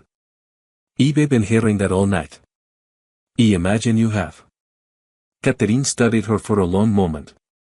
You're not what I expected when I heard Dominic was bringing his housemaid. What did you expect? Someone easier to dismiss. Someone who would know her place and stay in it. Catherine's expression shifted. Became something almost like respect. I was wrong and I don't often admit that. What changed your mind? You did. By refusing to apologize for who you are, by standing in a room full of people who wanted you to fail and succeeding anyway. Catherine glanced at the reporter, who was still recording everything. Told you might want to be careful, this will be in every society column by morning. Let it be, Sophia said. You realize what this means. You will be infamous. People will have opinions. Some will admire you. Most will hate you. Your life will never be private again. My life was never private. I just wasn't paying attention to who was watching. Catherine smiled faintly. You're going to be trouble, aren't you? Probably. Good. We could use more trouble. She turned to address the crowd that was still hovering, waiting to see what would happen next. Well, the show's over. Go back to your champagne and your small talk. Try to remember that you actually came here to support arts education, not to watch social blood sport. The crowd dispersed slowly, people breaking off into smaller groups to dissect what they'd just witnessed. Sophia could hear the whispers starting, the hot takes being formulated. By morning, she'd be a story people told, the housemaid who stood up to Eleanor Harrison, the woman who crashed high society and refused to leave. She wondered if she'd regret this, if the cost of visibility would turn out to be higher than she'd anticipated. David Park appeared at her elbow, grinning.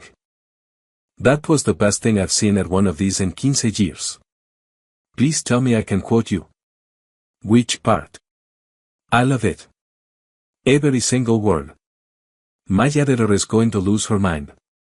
Go ahead. He meant what I said. He pulled out his notebook, started scribbling. Can I get a few follow-up questions for context now? Unless you're busy being the most talked about person at this party. Sophia glanced at Dominic, who shrugged, might as well. The magia is done anyway. They found a quiet corner away from the main crowd. David clicked his pen. Al professional now. So Sofia Reyes, age 24. Education, some colleges at Catherine's University had to leave before graduating. Why? My mother got sick. Someone had to take care of her. Someone had to pay the medical bills. I wrote that down. And you ended up working for Dominic Varela because I needed a job that paid enough to cover her care and he was hiring. Did you know who he was? What he does? Sophia hesitated. This was dangerous territory. Dominic's business dealings weren't exactly public knowledge. Weren't they exactly legal if the rumors were true? He knew he was wealthy and influential, she said carefully.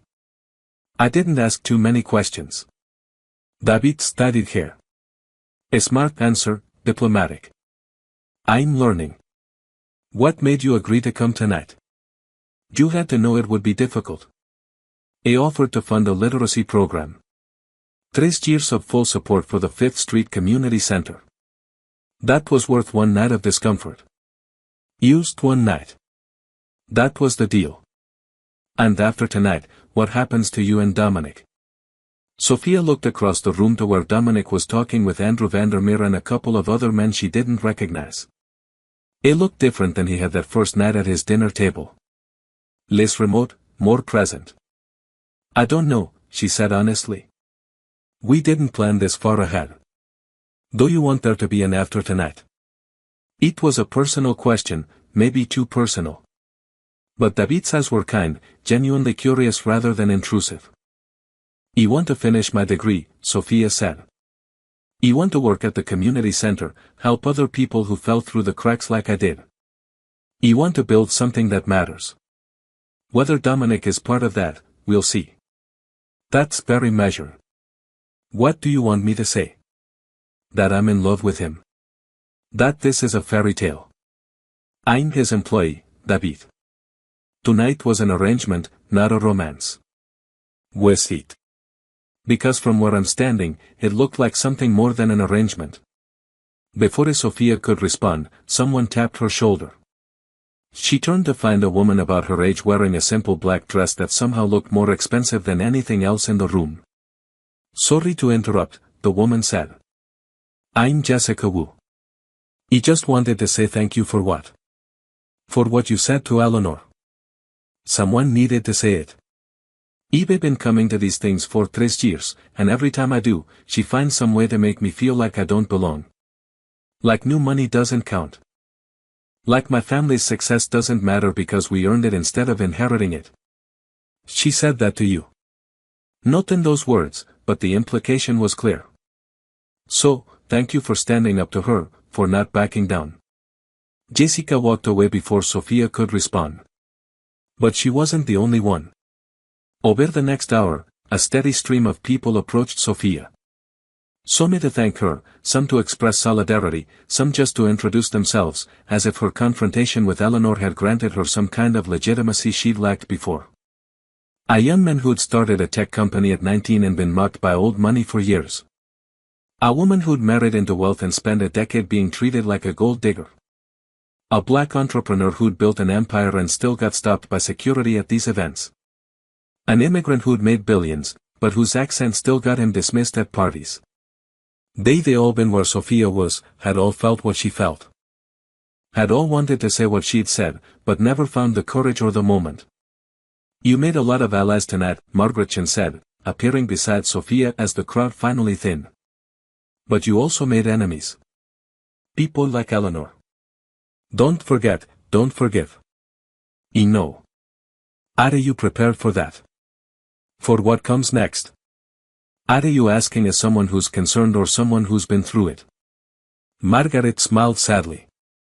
But. I stood up to Eleanor once years ago when Marcus and I were first married. She made my life hell for those years. Froze me out of every social circle, spread rumors, made sure I was never invited to anything that mattered. It nearly destroyed my marriage. What changed? I stopped caring what she thought, stopped trying to fit into her world, found my own people, my own purpose. It took time, but eventually I realized her approval was worthless anyway. Do you regret standing up to her? Not for a second, but I wish someone had warned me how hard it would be. How lonely. Sophia looked around the ballroom. The gala was winding down now, people beginning to make their exits. The night that had seemed endless was finally approaching its conclusion. I appreciate the warning, she said. I mean it, Sophia. If you need anything, someone to talk to, someone who understands, call me. Marcus has my number. Or ask Dominic. Why are you being so kind to me? You don't know me. Because I was you once. Young, angry, tired of being invisible. I wish someone had been kind to me then. So, I'm being kind to you now. Pay it forward someday. Margaret squeezed her hand and walked away, leaving Sophia alone with her thoughts. The reporter from Society Weekly approached one more time, her notebook filled with scribbled observations. Last question, she said. If you could say one thing to everyone who's going to read about this tomorrow, what would it be? Sophia thought about it. About the girl she'd been 3 weeks ago, invisible and silent. About the woman she was becoming, visible and loud, about all the people who were still invisible, still waiting for permission to be seen, that you're already enough, she said finally. You don't need their approval to matter. You don't need to fit into their boxes to be valuable.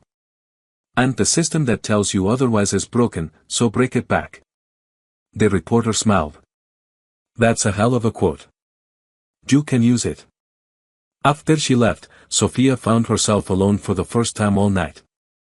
The ballroom was nearly empty now, just staff cleaning up and a few stragglers finishing final conversations. She walked to one of the tall windows overlooking the city, watched the lights below. Somewhere out there was her apartment, the community center, the university where she'd left her dreams on hold, the life she'd built out of necessity rather than choice. The motto, at life would still be there. The dishes would still need washing. The floors would still need cleaning. The bills would still need paying, but something had shifted tonight. Some fundamental understanding of who she was and what she was worth. She'd walked into this room expecting to be diminished and had walked out having diminished her diminishers instead. Ready to go, Dominic had appeared beside her, jacket slung over his shoulder, tie loosened. He looked tired but satisfied. Yeah, she said. I think they walked toward the exit together, not touching, but moving in sync. At the door, Catherine Vandermeer was saying goodbye to the last few guests. She saw them coming and smiled. Leaving so soon, she asked Dominic. I think we've caused enough trouble for one night. Speak for yourself. He could watch Sophia verbally dismantle people for hours. Catherine turned to Sophia. I meant what I said earlier. You're going to be trouble, but the good kind. The kind that makes people uncomfortable enough to actually change. I wasn't trying to change anyone. I know that's what makes it effective. You weren't performing revolution. You were just refusing to perform at all. She handed Sophia a business card, my personal number. If you ever want to talk about actually leveraging this moment into something lasting, call me. I have resources, connections, and I'd like to help. Why? Because I'm old enough to recognize when the world needs shaking up, and I'm rich enough to enjoy watching it happen without worrying about the consequences. Sophia took the card, slipped it into her clutch alongside David Parks. The night was ending, but something else was beginning. She wasn't sure what yet. They walked out into the cool night air. Dominique's driver was waiting, but Sophia shook her head. You take a cab. Sophia, it's late. You need to think. You need to process this alone. It looked like he wanted to argue, but something in her expression stopped him. Okay, but text me when you get home. Let me know you're safe. I will. And Sophia. He hesitated, searching for words. What you did tonight, what you said. I've never seen anything like that. You were incredible. He was honest. Something, apparently. A cab pulled up. Sophia started to get in, then paused. Dominique, thank you for bringing me tonight, for giving me the chance to be seen, even if it started as a joke. It stopped being a joke the moment you walked through that door. She smiled and got into the cab. As it pulled away, she looked back to see him still standing there, watching her leave. The drive home took 20 minutes. Sophia spent it staring out the window, replaying the night in fragments. Eleanor's face when Catherine told her to leave. Marguerite's quiet support. The strangers who'd thanked her for saying what they couldn't. The reporter's questions. Caterina's card in her purse. The weight of what she'd done was starting to settle. By morning, she'd be in the news. People would have opinions. Her name would be attached to this story, this moment forever. She thought about calling it all off, asking David Park not to run the story, telling Catherine she'd changed her mind, going back to being invisible. But when the cab pulled up to her apartment building, when she climbed the stairs to her tiny one-bedroom with its peeling paint and narrow windows, when she looked at herself in the bathroom mirror, still wearing her mother's transformed dress, her face tired but alive, she knew she wouldn't take any of it back. She'd been seen tonight, really seen. Not as a housemaid or a charity case or a social experiment, but as herself, complicated and angry and honest and real. And she'd seen them, too. Had seen past the polish to the rot beneath. Had seen the emperor's new clothes for the naked power play they were. You couldn't unsee that. Couldn't go back to believing the lie once you'd named it. Her phone buzzed. A text from Dominic. Home safe. She smiled and typed back. Home safe. Get some sleep. Tomorrow's going to be interesting. More interesting than tonight. Different interesting. Trust me. She set down her phone and carefully removed the dress, hanging it in her closet with the same care she'd taken putting it on. Tomorrow she'd be Sofia Reyes, the infamous housemaid who crashed high society. But tonight, she was just Sofia Reyes, tired and exhilarated and more herself than she'd been in years. She fell asleep thinking about blue paint, about $2 million worth of meaning that she still didn't fully understand, about value and worth and the difference between the two. About what happened when you stopped waiting for permission to matter and just started mattering anyway. The morning light was too bright, too insistent. Sofia woke to her phone buzzing like an angry wasp on the nightstand. She reached for it, eyes still half closed, and saw 17 missed calls. 32 text messages. Her social media notifications had exceeded the app's ability to count them.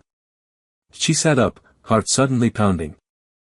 The first article she found was from the Metropolitan David Parks byline prominent at the top. Housemaid crashes elite gala exposes social rot. The photo accompanying it showed her standing in front of the blue Rothko looking directly at the camera with an expression she didn't remember making. She looked calm, defiant, like she knew exactly what she was doing. She scrolled through the article, seeing her own words quoted back at her. The part about loneliness, the part about performance, the confrontation with Eleanor rendered in stark black and white prose that made it sound even more brutal than it had felt in the moment. The comment section was a war zone. Half the people calling her a hero, the other half calling her everything from a gold digger to an attention seeker to worse things she didn't want to read before coffee. There were other articles, though. Society Weekly had gone with spring gala erupted in class warfare. A gossip blog called The Elite Report ran with Varela's maid declares war on high society.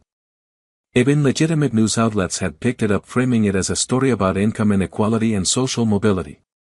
Her phone rang. Unknown number. She let it go to voicemail. It rang again immediately. Different number. She turned it off entirely. The apartment felt smaller suddenly, like the walls were closing in. She got up, made coffee with shaking hands, tried to figure out what the hell she was supposed to do now. Her work phone, the one the Varela household used to contact staff, started ringing. She stared at it for a long moment before answering. Sofia, it's Carmen. Don't come in today. What? Why? There are reporters outside the gates. At least a dozen. Saw me with cameras. The head housekeeper is losing her mind. Dominique told me to call you, tell you to stay home until this dies down. How long will that take? Carmen laughed, but there wasn't much humor in it. Mia, you told off Eleanor Harrison in front of half the city's elite. This isn't dying down anytime soon. After she hung up, Sofia stood in her kitchen, coffee cooling in her hands, trying to process the shape her laugh had taken overnight. Yesterday, she'd been invisible. Today, she was infamous. The apartment buzzer rang. She ignored it. It rang again. Then her personal phone lit up with a text from a number she didn't recognize. It's David Park. I'm downstairs. We need to talk. She thought about ignoring him, though. But David had been fair last night. Had written the truth as she'd spoken it. She buzzed him up. It looked like he hadn't slept. His hair was disheveled. His shirt wrinkled. It was carrying 2 coffees in a bag from the bakery down the street. Peace offering, he said, holding them out. I'll sobre fast. You're probably going to need it. She let him in. The apartment looked even smaller with another person in it. She cleared space at her tiny kitchen table and they sat. So, he said, you've seen the coverage. So me of it. It's everywhere. The story went viral around 3 de la mañana. I've had calls from CNN, from the Times, from morning shows. Everyone wants to talk to you. You don't want to talk to anyone. I figured that's why I'm here. To give you a heads up about what's coming and maybe help you navigate it. Why would you help me? Because I like you. Because you said something true and now you're going to get crucified for it. And because I've seen this happen before. Someone becomes a symbol overnight and has no idea how to handle it. It usually ends badly. Sophia sipped the coffee he'd brought. It was good. Better than the stuff she made at home. What do you suggest? She asked. First, don't talk to anyone unless you trust them completely. Don't respond to comments online. Don't try to explain yourself or defend yourself. Anything you say right now will be twisted to fit whatever narrative people want to tell. What narrative is that? Depends who's telling it.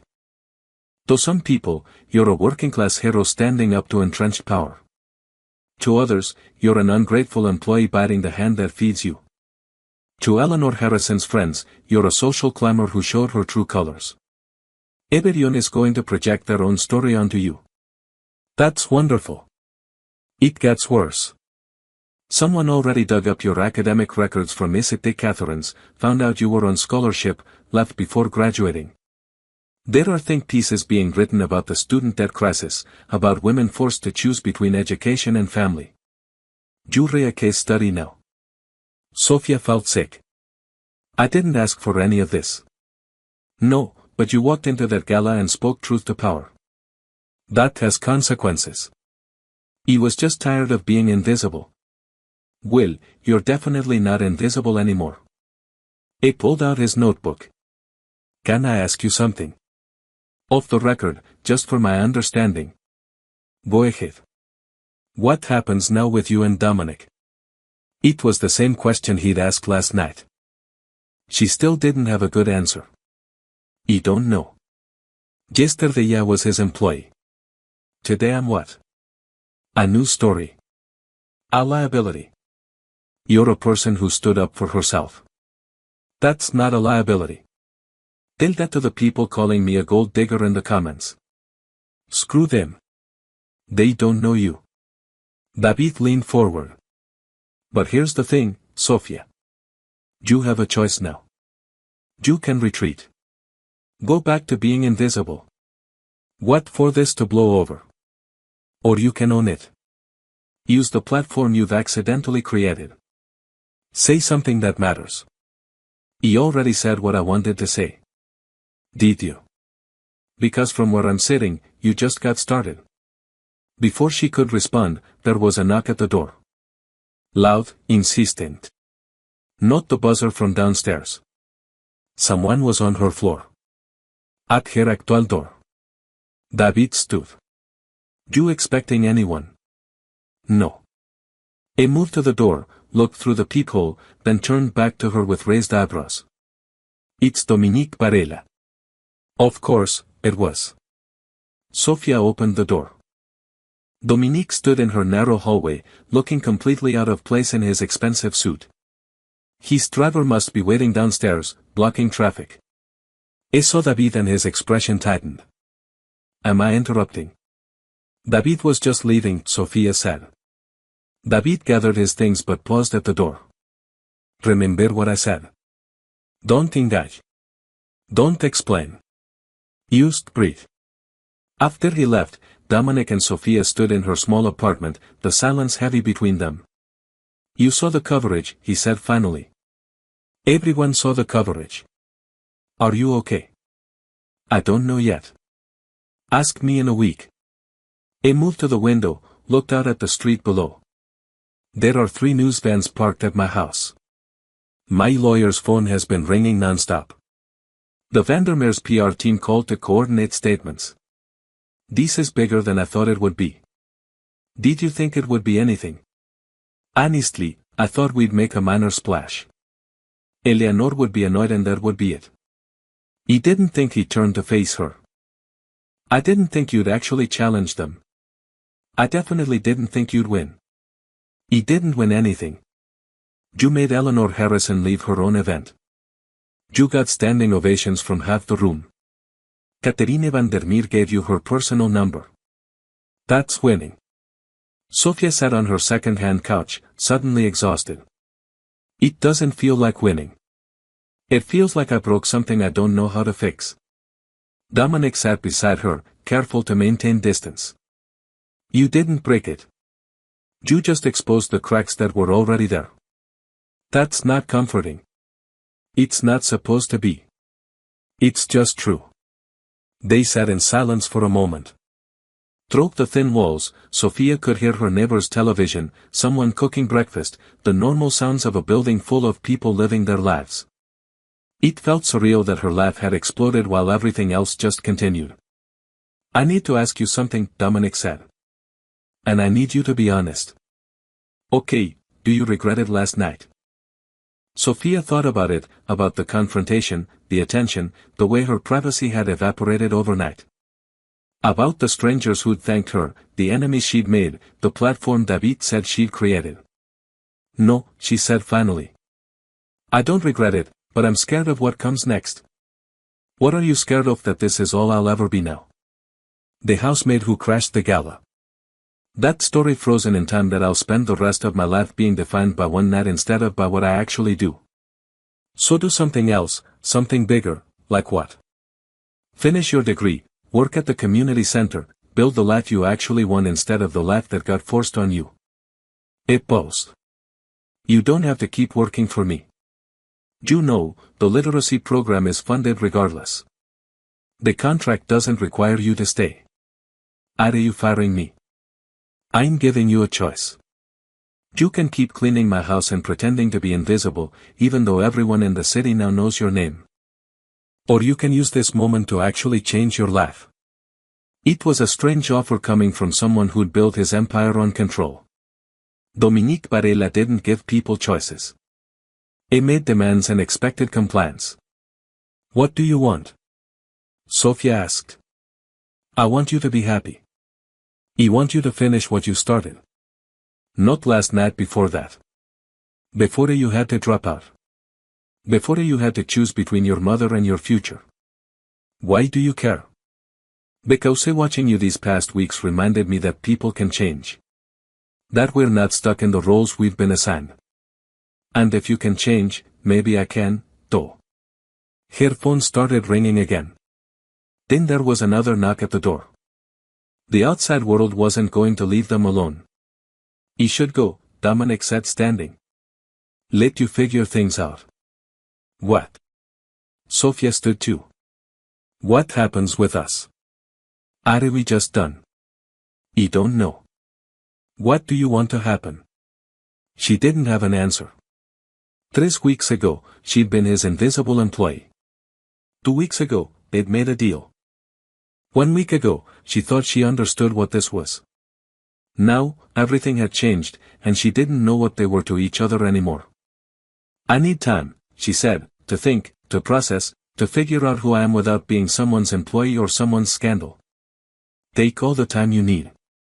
After he left, Sophia stood in her apartment, listening to the city outside. The phone kept ringing. The neighbors kept living their lives. The world kept turning.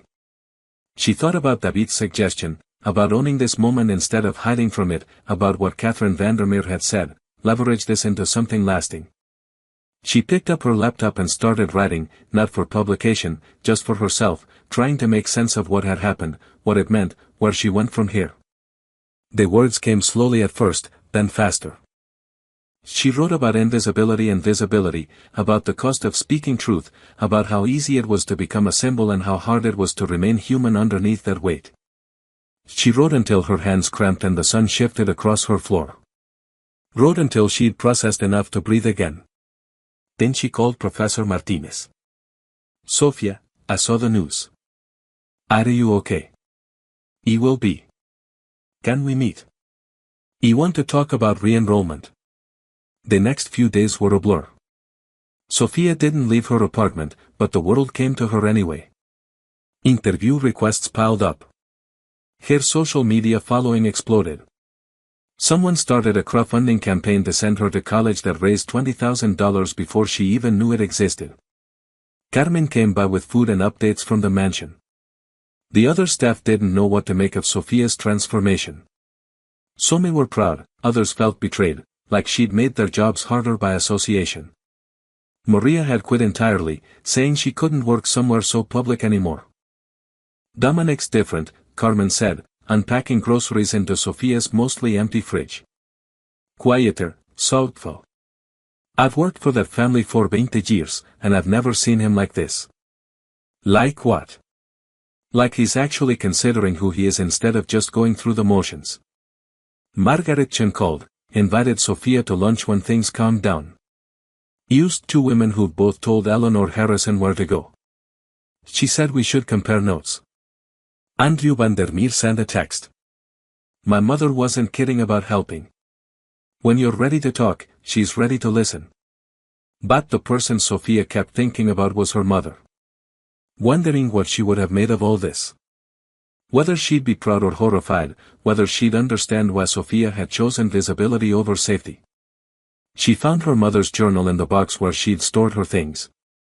The entries were sparse, written in the careful handwriting Sophia had inherited. Most of them were practical, grocery lists, doctor's appointments, medication schedules. But near the end, there was an entry that stopped Sophia cold. I worry I've taught Sophia to be too small, to take up too little space, to survive instead of to live. I wanted to protect her from the world's cruelty, but maybe I just taught her to accept it instead. The date was those weeks before her mother died. Sophia sat on her floor, journal in her hands, and cried, not from grief, though that was there, but from understanding. Her mother had seen it, had known she was teaching survival instead of ambition, had worried about the cost. This was what her mother had wanted, for Sophia to be big instead of small, to take up space instead of apologizing for existing.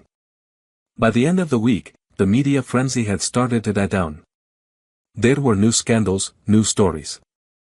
Sophia's moment of infamy was being replaced by someone else's. She met with Professor Martinez and mapped out a plan to finish her degree.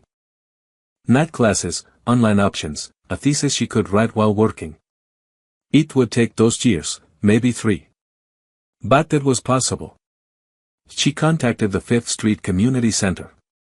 The literacy program's funding had arrived. Dominique had been true to his word. They wanted her to help coordinate it, work with students, use her experience to build something meaningful. It wasn't glamorous. It paid less than housekeeping. But it mattered. She called Catherine Vandermeer. They met at a quiet cafe far from the social circuit. Catherine arrived in jeans and a sweater, looking more like someone's elegant grandmother than a social maven. You survived your first scandal, Catherine said, ordering tea. Congratulations. It didn't feel like surviving. It never does. But you're here. You're intact. And you haven't apologized. That counts. Your son said you wanted to help. What did you mean? Catherine stirred honey into her tea. I've been thinking about what you said about performance and empty charity. About writing checks without actually doing anything. It bothered me because you were right. I didn't mean bit. Yes, you did. And you should have. I've spent 40 years running charity galas and sitting on boards and writing checks. And I can't point to a single thing I've actually built. Can't name a single person I've personally helped. I've funded programs, sure, but from a distance.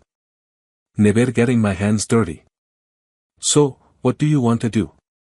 I want to help you build something real. The literacy program, the community center. I want to contribute more than money. I want to show up, do the work, actually matter. Sophia studied her, looking for the angle, the hidden agenda. Found only genuine interest. Why? Because I'm 68 years old and I'm tired of being decorative. I want to be useful. And because you reminded me that power isn't about controlling other people. It's about creating opportunities for people to control their own lives. They talked for 2 hours about programs, funding, structure, about what the community actually needed versus what wealthy people thought they needed, about how to build something sustainable instead of something that looked good in press releases. By the end, they had the skeleton of a plan. Caterina would provide additional funding and open doors. Sofia would run the day-to-day operations and make sure the program served the people it was meant to serve. No photo ops unless the participants wanted them. No press releases celebrating Catherine's generosity. Used work.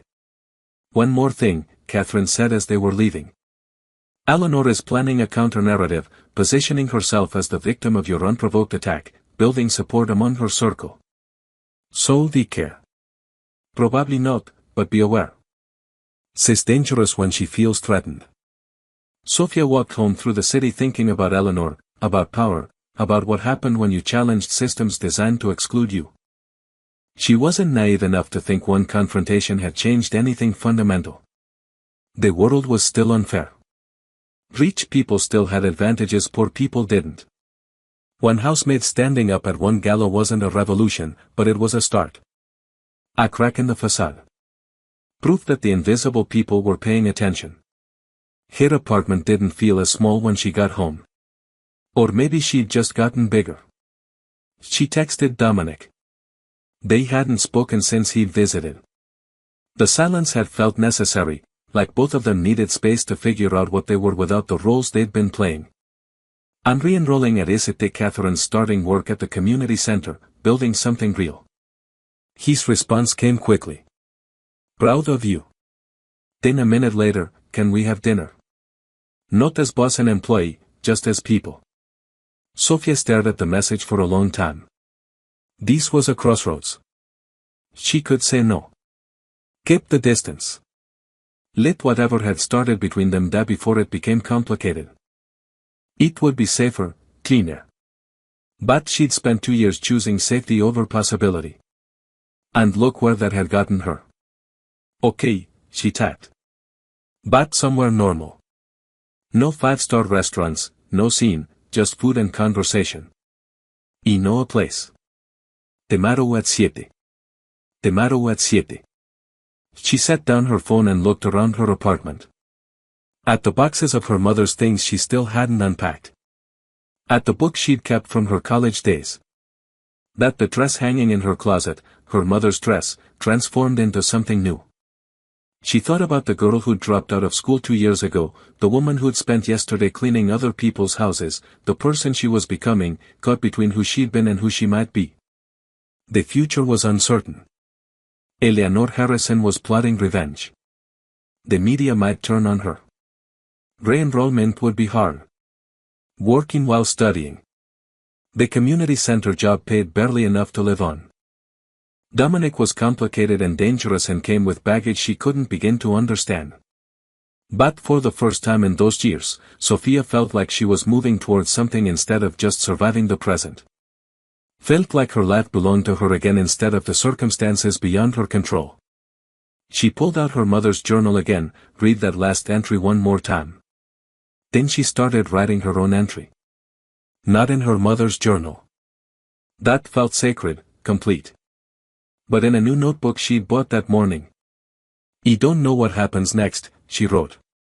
But I know I'm not small anymore. I know I take up space. I know I matter. Not because anyone gave me permission, but because I decided to. It wasn't poetry. It wasn't profound. But it was true. And truth, Sofia was learning, was the most powerful thing she had.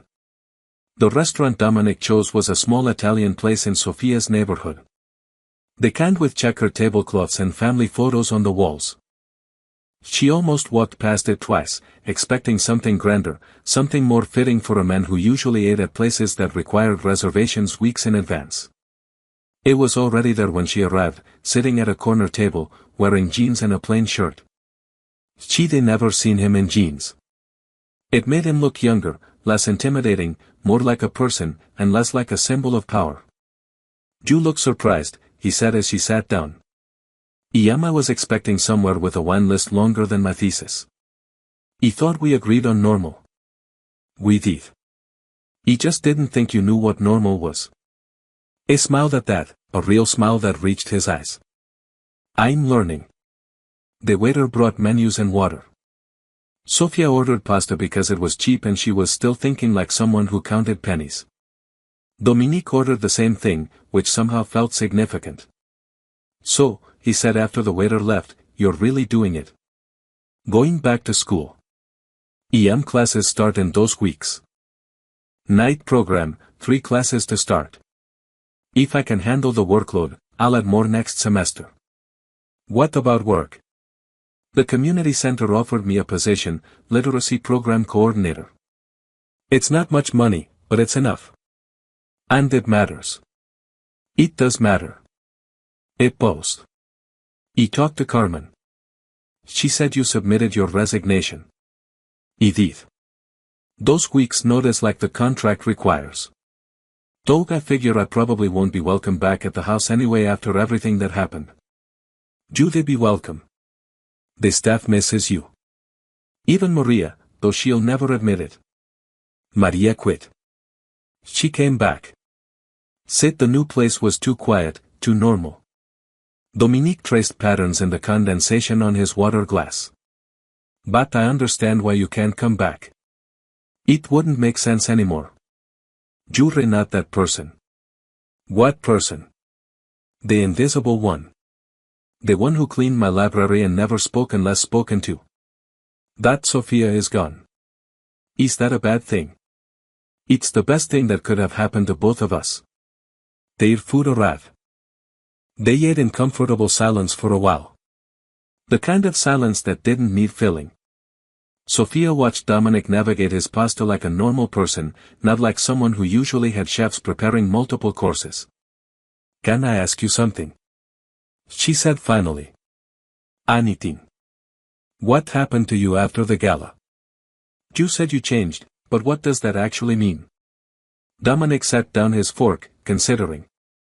"I started paying attention to the people who work for me, to the businesses I run, to the impact I have. I always told myself I was doing good, creating jobs, supporting the economy, all the justifications rich people make, but I never actually looked at the cost, at who got hurt in the process. And now you're looking. Now I'm looking and I don't like what I see." It met her eyes. "He had a meeting with my business managers last week. Told them we're changing how we operate. Fair wages across all our holdings. Better working conditions. No more cutting corners to maximize profit." "How did they take that?" "About as well as Eleanor took you telling her the truth. Lot of resistance. Lot of concern about the bottom line. But I'm done optimizing for profit at the expense of people. That's going to cost you money. Have integrity is harder to recover once it's gone." Sophia studied him, looking for the angle, the performance. Found only exhaustion in something that looked like genuine regret. "Why are you telling me this?" she asked. "Because you asked and because I don't want there to be performance between us anymore. No roles, no pretending, just honesty. That's terrifying." "Yeah," he agreed. "It really is." They finished eating and ordered coffee. The restaurant was filling up with the dinner crowd, couples on dates, families with young children, people living ordinary lives. Sophia realized this was the first time she and Dominic had been alone together outside his house or the gala. The first time they'd existed in the same space as equals instead of employer and employee. "What happens now?" Dominique asked. I mean, it was the question she'd been avoiding thinking about. The one that didn't have an easy answer. "I don't know. A month ago, you were my boss. 3 weeks ago, we made a deal that was basically a transaction. 2 weeks ago, I was preparing to be your scandal. Now, we're sitting in a restaurant having coffee, and I have no idea what we are to each other. Does it have to be defined? Eventually, otherwise, we're just drifting and I'm done drifting." Dominique nodded slowly. "Fair enough. So, let me be clear about what I want. I want to see where this goes. Not because of obligation or guilt or any hangover from our previous relationship, but because I like who I am around you. Because you make me want to be better. Because when I think about the future, you're in it." Sophia's heart was doing complicated things in her chest. "That's a lot." "It is.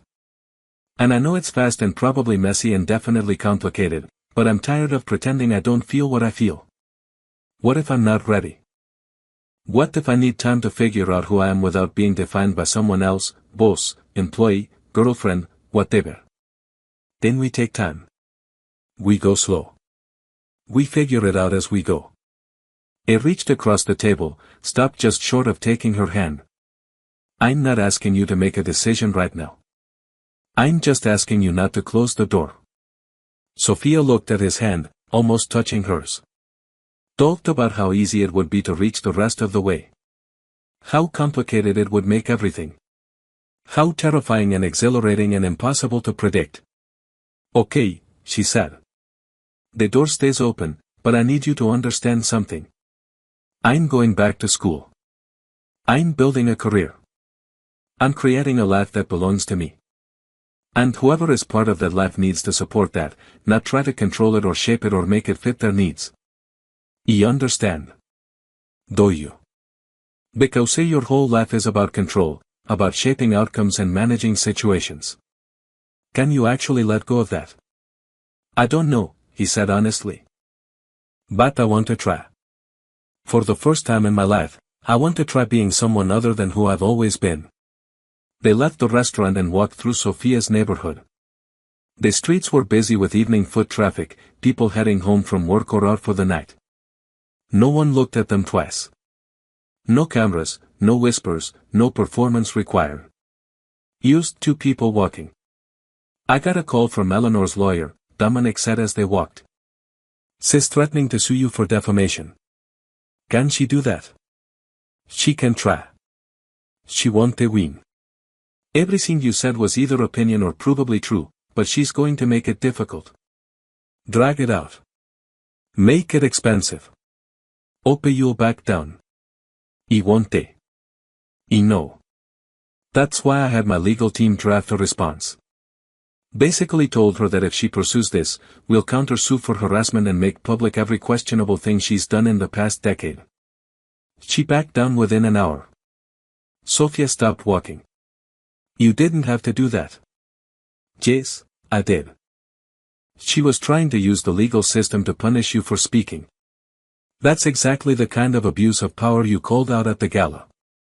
I wasn't going to let it stand. Thank you. You don't have to thank me for basic decency. In my experience, basic decency is pretty rare, especially from people with power. They reached Sophia's apartment building. The evening was cool, the city settling into its nighttime rhythm. Sophia knew she should go inside. Let the evening end before it became something she wasn't ready for. But she didn't want it to end yet. Want to come up, she asked. The apartment's small and kind of depressing, but I have wine. Cheap wine, but wine. Eat it like that. They climbed the 3 flights to her floor. Sophia unlocked the door, suddenly self-conscious about the space. It looked even smaller than usual, even more worn. But Dominic didn't seem to notice or care. He took off his shoes at the door without being asked, settled onto her second-hand couch like he belonged there. She poured wine into mismatched glasses, and sat beside him, leaving careful space between them. This is nice, he said. Nice. It's a shoebox. It's yours that makes it nice. They talked for hours about everything and nothing. About Dominic's childhood growing up with a father who saw people as assets to be leveraged. About Sophia's mother who'd sacrificed everything so her daughter could have opportunities she never had. About books they'd read, places they wanted to go, futures they'd imagined before life had gotten in the way. Somewhere around midnight, Sophia fell asleep on his shoulder. She woke a few hours later to find him still there, still awake, watching her with an expression she couldn't quite read. You should have woken me, she said, sitting up. You look peaceful. He didn't want to disturb that. What time is it? Almost 3. You should go home, get some sleep. Probably, but he didn't move. Can I tell you something? Always. I've never done this before. Sat on someone's couch in the middle of the night just talking. Never fallen asleep with someone without it being about sex or strategy or some agenda I was working. This is new for me. I love it. It's new for me, though. Different new, but still. Are you scared? Sofia thought about it, terrified, but in a good way. Like standing at the edge of something and not knowing if you're going to fall or flat. What if we fall? Then we fall. At least we'll have tried. Dominique left just before dawn, slipping out quietly while Sofia dozed. When she woke properly a few hours later, there was a note on her kitchen table in his handwriting. Thank you for last night, for the honesty and the cheap wine and the possibility. Whatever happens next, I'm grateful for this. Sofia made coffee and read the note 3 times, trying to understand what she was feeling. It wasn't love, not yet. But it was something real, something with potential, something that scared her almost as much as it excited her. Her phone buzzed with a text from Catherine Vandermeer. Community Center meeting tomorrow at 2 de la tarde. Be there. We have work to do. The next few weeks fell into a rhythm that felt almost normal. Sofia started her classes at St. Catherine's, settling back into academic life, like putting on old clothes that still fit. The work was hard. Her brain rusty from 2 years of disuse, but it felt good to think deeply again, to analyze and question and create instead of just surviving. The community center consumed her days. With Catherine's funding and connections, they'd expanded the literacy program faster than Sofia had thought possible. They hired 3 new teachers, doubled the class offerings, added a computer lab for digital literacy. Sofia coordinated everything, working with students who reminded her of herself, people who'd fallen through cracks, who'd been told they didn't matter, who were hungry for a second chance. She saw Dominic regularly but carefully. Coffee once a week, dinner every other week, occasional texts in between. They were learning each other slowly, peeling back layers of performance to find the real people underneath. It wasn't always easy. They fought sometimes about his need for control, about her stubborn independence, about how to navigate a relationship built on such unequal foundations. But they kept showing up, kept trying, kept choosing honesty over comfort. 3 months after the gala, David Park published a follow-up piece. Where is Sofia Reyes now? It tracked her re-enrollment, her work at the community center, the quiet revolution she was building away from the spotlight. The article was fair, soulful, treating her like a person instead of a symbol. The response was overwhelming. Donations poured into the community center. Other literacy programs reached out for advice. Universities contacted her about speaking opportunities. Sofia turned most of it down, wanting to focus on the work instead of the publicity. But she said yes to a few things. A panel discussion about educational access, a workshop on advocacy for working-class students. She was building something. Not fame or influence or power in the traditional sense, but impact, legacy, proof that one person speaking truth could create ripples that extended far beyond a single moment. Eleanor Harrison's attempted lawsuit had fizzled out exactly as Dominic predicted. But the damage to Eleanor's reputation had been real. People started paying attention to her charity work, questioning where the money actually went. Several organizations quietly removed her from their boards. She'd tried to destroy Sofia and had destroyed herself instead. Sofia felt bad about that for approximately 5 minutes. Then she remembered Eleanor's casual cruelty, her weaponized politeness, her complete lack of self-awareness. So many people needed to fall before they could learn to see others as human. Margaret Chen became an unexpected friend. They met for lunch monthly, trading stories about their respective battles with high society. Margaret had gone back to school, though, pursuing a degree in social work at 43. Eleanor did me a favor, Margaret said over Thai food one afternoon. Watching you stand up to her made me realize I could, though. That I'd been playing her game for so long I'd forgotten I could just stop playing. Hopes Marcus handling it. Confused, but supportive. I think he's relieved. Honestly, he never liked that world either. He just thought we had to participate to succeed. Turns out we didn't. 6 months after the gala, Sofia defended her first thesis chapter in front of her advisory committee. Professor Martinez smiled throughout the presentation, clearly proud. The other professors asked sharp questions, pushed her thinking, made her defend every claim. It was exhilarating and exhausting. When she finished, Professor Martinez pulled her aside. That was excellent work, Sofia. Truly excellent. You've grown as a scholar in ways I didn't expect. Thank you. You had good teaching before I left. Yours took me a while to get back to it. The time away changed you, made you stronger. You're writing with authority now with lived experience backing up your theoretical framework. It's powerful. Sofia thought about that on the bus ride home. About how suffering could become wisdom if you let it. About how breaking could lead to rebuilding stronger than before. Dominique was waiting at her apartment when she arrived, sitting on the steps with takeout from her favorite Vietnamese place. Congratulations on the thesis defense, he said, standing. Carmen told me it was today. Thought you might want to celebrate. How did Carmen know? You put it on the kitchen calendar at the house before you left. She took a photo. Wanted to remember to light a candle for you. Sofia felt tears prick her eyes. Carmen lighting candles for her academic success. The staff she'd thought barely noticed her tracking her milestones. He missed them sometimes, she admitted. The house, the routines. Even though I'm happier now, I miss the simplicity of it. You can visit. They love to see you. Carmen asked about you constantly. They ate on her apartment floor, the small table too cluttered with books and papers to clear. Dominique looked comfortable there now, settled into her small space like he belonged. I have something to tell you, he said after they'd finished eating. Sofia's stomach clenched.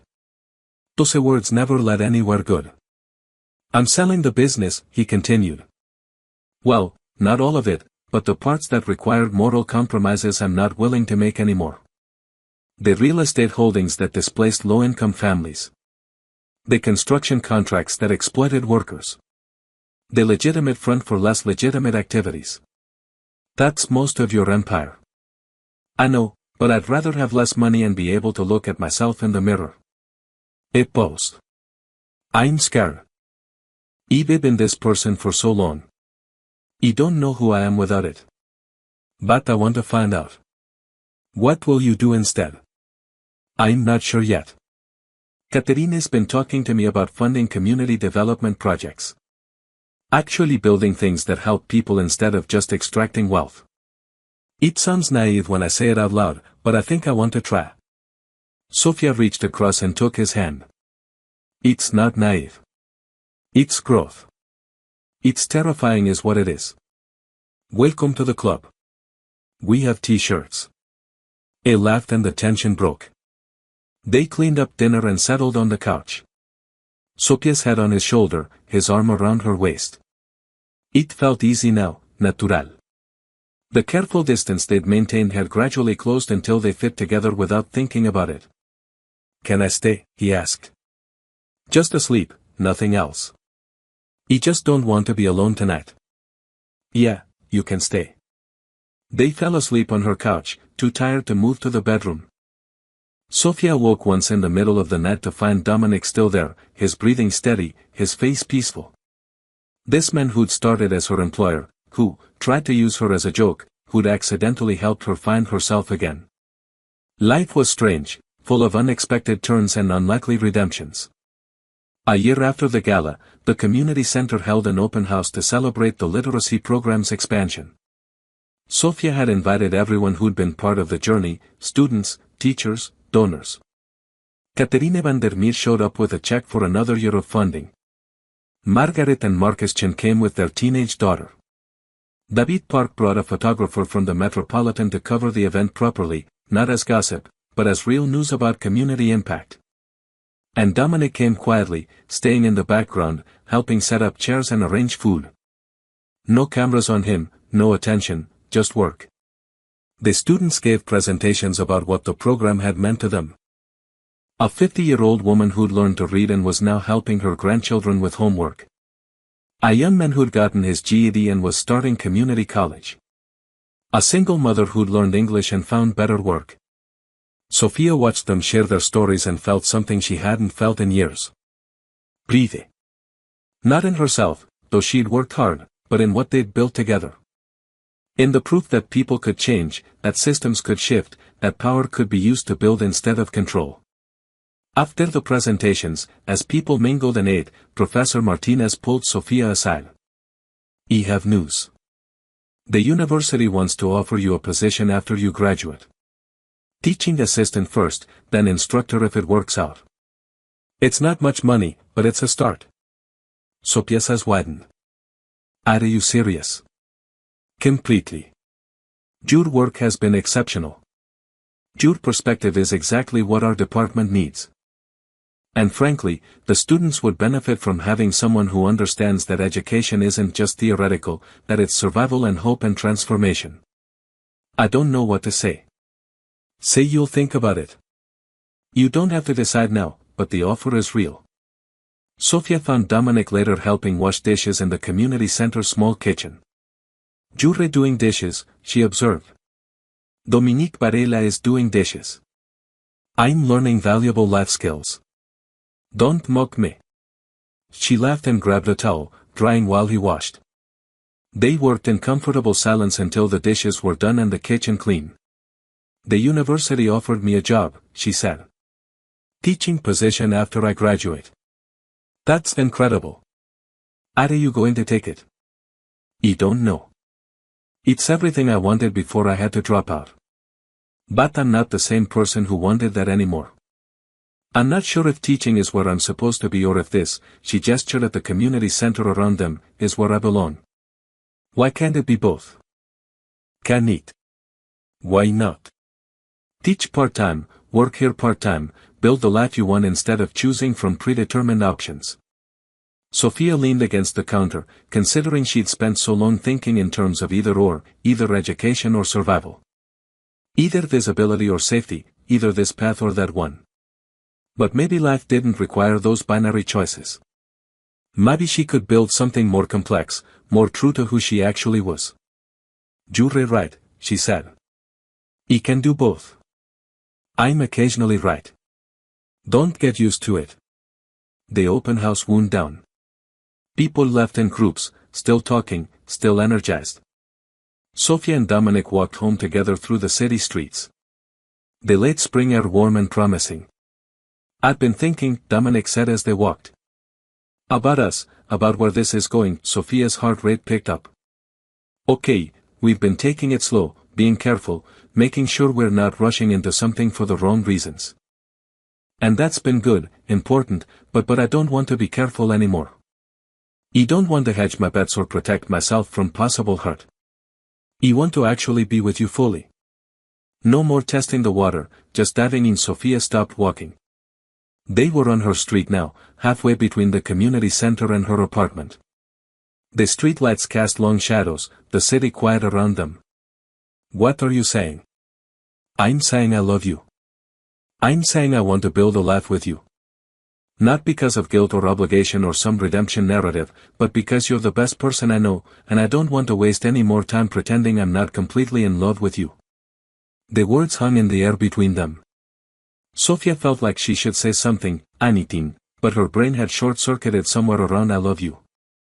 "You don't have to say it back," Dominic continued, talking faster now, nervous. "I know that's a lot and we're still figuring things out and you're building your own life and I don't want to pressure you." Or Sofia kissed him mid-ramble, mid-anxiety spiral. Just reached up and kissed him like she'd been wanting to for months but had been too careful to act on. When they pulled apart, he looked dazed. "What was that for?" he asked. "Because I love you, though, you idiot. I've loved you since you showed up at my apartment at dawn with terrible coffee and actual concern. Maybe even before that, but I was too scared to admit it. You're not scared anymore." "I'm terrified, but I'm done letting fear make my decisions." They stood on the sidewalk holding each other while the city moved around them. Two people who'd started in completely different worlds, who'd found each other through chaos and confrontation, who'd chosen each other every day since. "So what now?" Dominique asked. "Now we keep building. I finish my degree. You transform your business. We work at the community center. We figure out what love looks like when it's not based on power dynamics or performance or anything except actually choosing each other." "That sounds complicated." "It definitely will be, but also worth it. They walked the rest of the way to Sophia's apartment, hand in hand, climbed the stairs to her third floor, woke up, settled onto her couch like they'd done dozens of times before, but different now, more certain, more real. I need to tell you something, Sophia said, about the future. Okay. I'm never going to be the kind of person who fits easily into your world. I'm always going to be too loud, too direct, too unwilling to play the game. If that's going to be a problem, it's not a problem. It's why I love you. Let me finish. I'm also never going to stop calling out injustice when I see it. Never going to stay quiet to keep the peace. Never going to choose comfort over what's right. And that means I'm probably going to make enemies. Going to make your life more complicated. Going to Sophia. He took her hands, made her look at him. I know who you are. I've known since the gala. Before that, even you're the woman who negotiated a literacy program instead of accepting a free dress. Who walked into a room full of people who wanted her to fail and succeeded anyway. Who stands up for people who can't stand up for themselves. That's who I fell in love with. I'm not asking you to change that. What are you asking? To let me stand beside you. To let me be someone who builds instead of someone who controls. To help me become someone worthy of being loved by you. Sophia felt tears on her face. Happy tears. Overwhelmed tears. Tears for the girl she'd been who'd never imagined this could be her life. Tears for her mother who'd wanted this for her even when Sophia couldn't see it. Tears for the future she was building. One choice at a time. Okay, she whispered. Yes. To all of it. 2 years after the gala, Sophia graduated from St. Catherine's University with honors. Her thesis on power dynamics in Victorian literature was selected for publication in an academic journal. Professor Martinez cried at the defense. Catherine Vandermeer attended the ceremony, sitting with Carmen and the other mansion staff who'd become Sophia's unexpected family. Dominique was there, though, in the audience. No cameras or performance, just pride and love and presence. After the ceremony, they gathered at the community center for a celebration.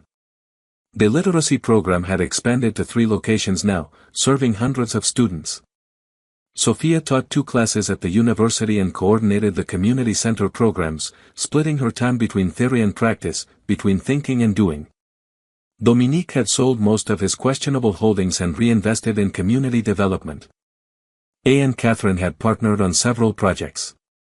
Affordable housing that actually served low-income families, job training programs, small business loans for people the banks ignored. He still made money, but now he slept better at night. Margaret Chen had gotten her social work degree and opened a practice serving immigrant families. Marcus had become her biggest supporter, using his business connections to fund her work. They'd renewed their vows last month, standing in front of friends and family and choosing each other again, but differently this time. Eleanor Harrison had disappeared from the social scene entirely. Rumors said she'd moved to the West Coast, started over somewhere. Her name didn't carry the weight of scandal. Sophia hoped she'd found peace. Hoped she'd learned something. The party at the community center went late into the night. Students shared updates on their lives. Teachers talked about curriculum. Donors mingled with the people they were helping, the barriers between them lower than they'd ever been. Near midnight, Sophia and Dominic slipped out to the roof of the building. The city spread out below them, lights twinkling, alive and complicated and full of possibility. You know what I was thinking about? Dominique said, looking out at the view. What? That dinner those years ago when I agreed to bring you to the gala. I thought I knew exactly how it would go. You'd be uncomfortable. Eleanor would be smug. I'd win some petty social victory. Everything neat and contained. That's not what happened. No. You destroyed my plan completely. Turned the whole thing into something I never expected. Sorry. Don't be. You turning my life upside down was the best thing that ever happened to me. He turned to face her, pulling something from his pocket. A small box. Sophia's heart started racing. I know we said we'd take things slow, Dominic continued. And we have 2 years of slow, but I don't want to wait anymore. I don't want to be careful. I want to build a life with you officially, publicly forever. I opened the box. Inside was a ring, simple, elegant, with a single stone that caught the city lights. It's not the biggest diamond, he said. Not the most expensive, but it belonged to my grandmother, the only person in my family who ever stood up to my father, who taught me that power could be used for good if you were brave enough. She would have loved you. Sofia's vision blurred with tears. Dominique Sofia Maria Reyes, will you marry me? She looked at the ring, at the man holding it, at the city below them, thought about the journey that had brought them here. From invisible housemaid to visible presence, from employer and employee to equals. From a joke that wasn't funny to something real and true and worth everything. Yes, she said. Yes, absolutely yes. He slipped the ring onto her finger and they stood on the roof holding each other, laughing and crying at the same time. The city hung below them, indifferent to their joy, but providing the backdrop anyway. They went back inside to find the party still going. Catherine saw the ring first, let out a whoop of joy that stopped all conversation. Carmen cried and hugged Sofia so hard she couldn't breathe. The students clapped and cheered. David Park, who'd become a friend over the years, raised his glass and toast. To Sofia and Dominic, he said, who taught us all that power isn't about control. It's about what you build with it. Everyone drank to that. Later, after the party ended and they'd cleaned up and said goodbye to everyone, Sofia and Dominic walked back to the apartment they'd moved into together 6 months ago. It was bigger than her old place, smaller than his mansion, somewhere in between, like their relationship. They settled on the couch, exhausted and happy. Sofia looked at the ring on her finger, still not quite believing it was real. What are you thinking? Dominic asked. That I wish my mother could have seen this, could have known how things turned out. I think she knew. I think she knew you'd find your way. Sofia thought about her mother's journal entry. About teaching survival versus teaching ambition. About the worry that she'd made Sofia too small. She'd be proud, Dominic said softly. Of who you've become, of what you've built, of everything. Yeah, she would. They sat in comfortable silence, planning futures and dreaming dreams.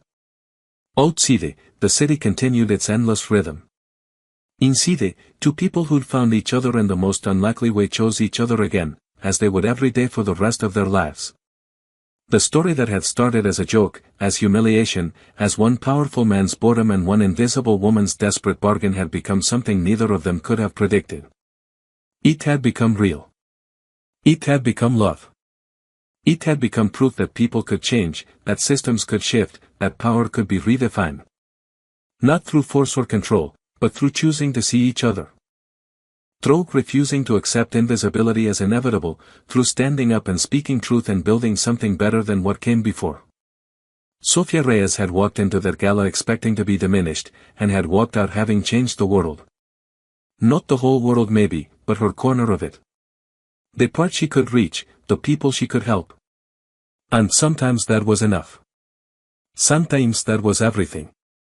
She fell asleep on Dominic's shoulder, the ring heavy on her finger, her heart light in her chest. Tomorrow would bring new challenges, new work, new chances to make a difference.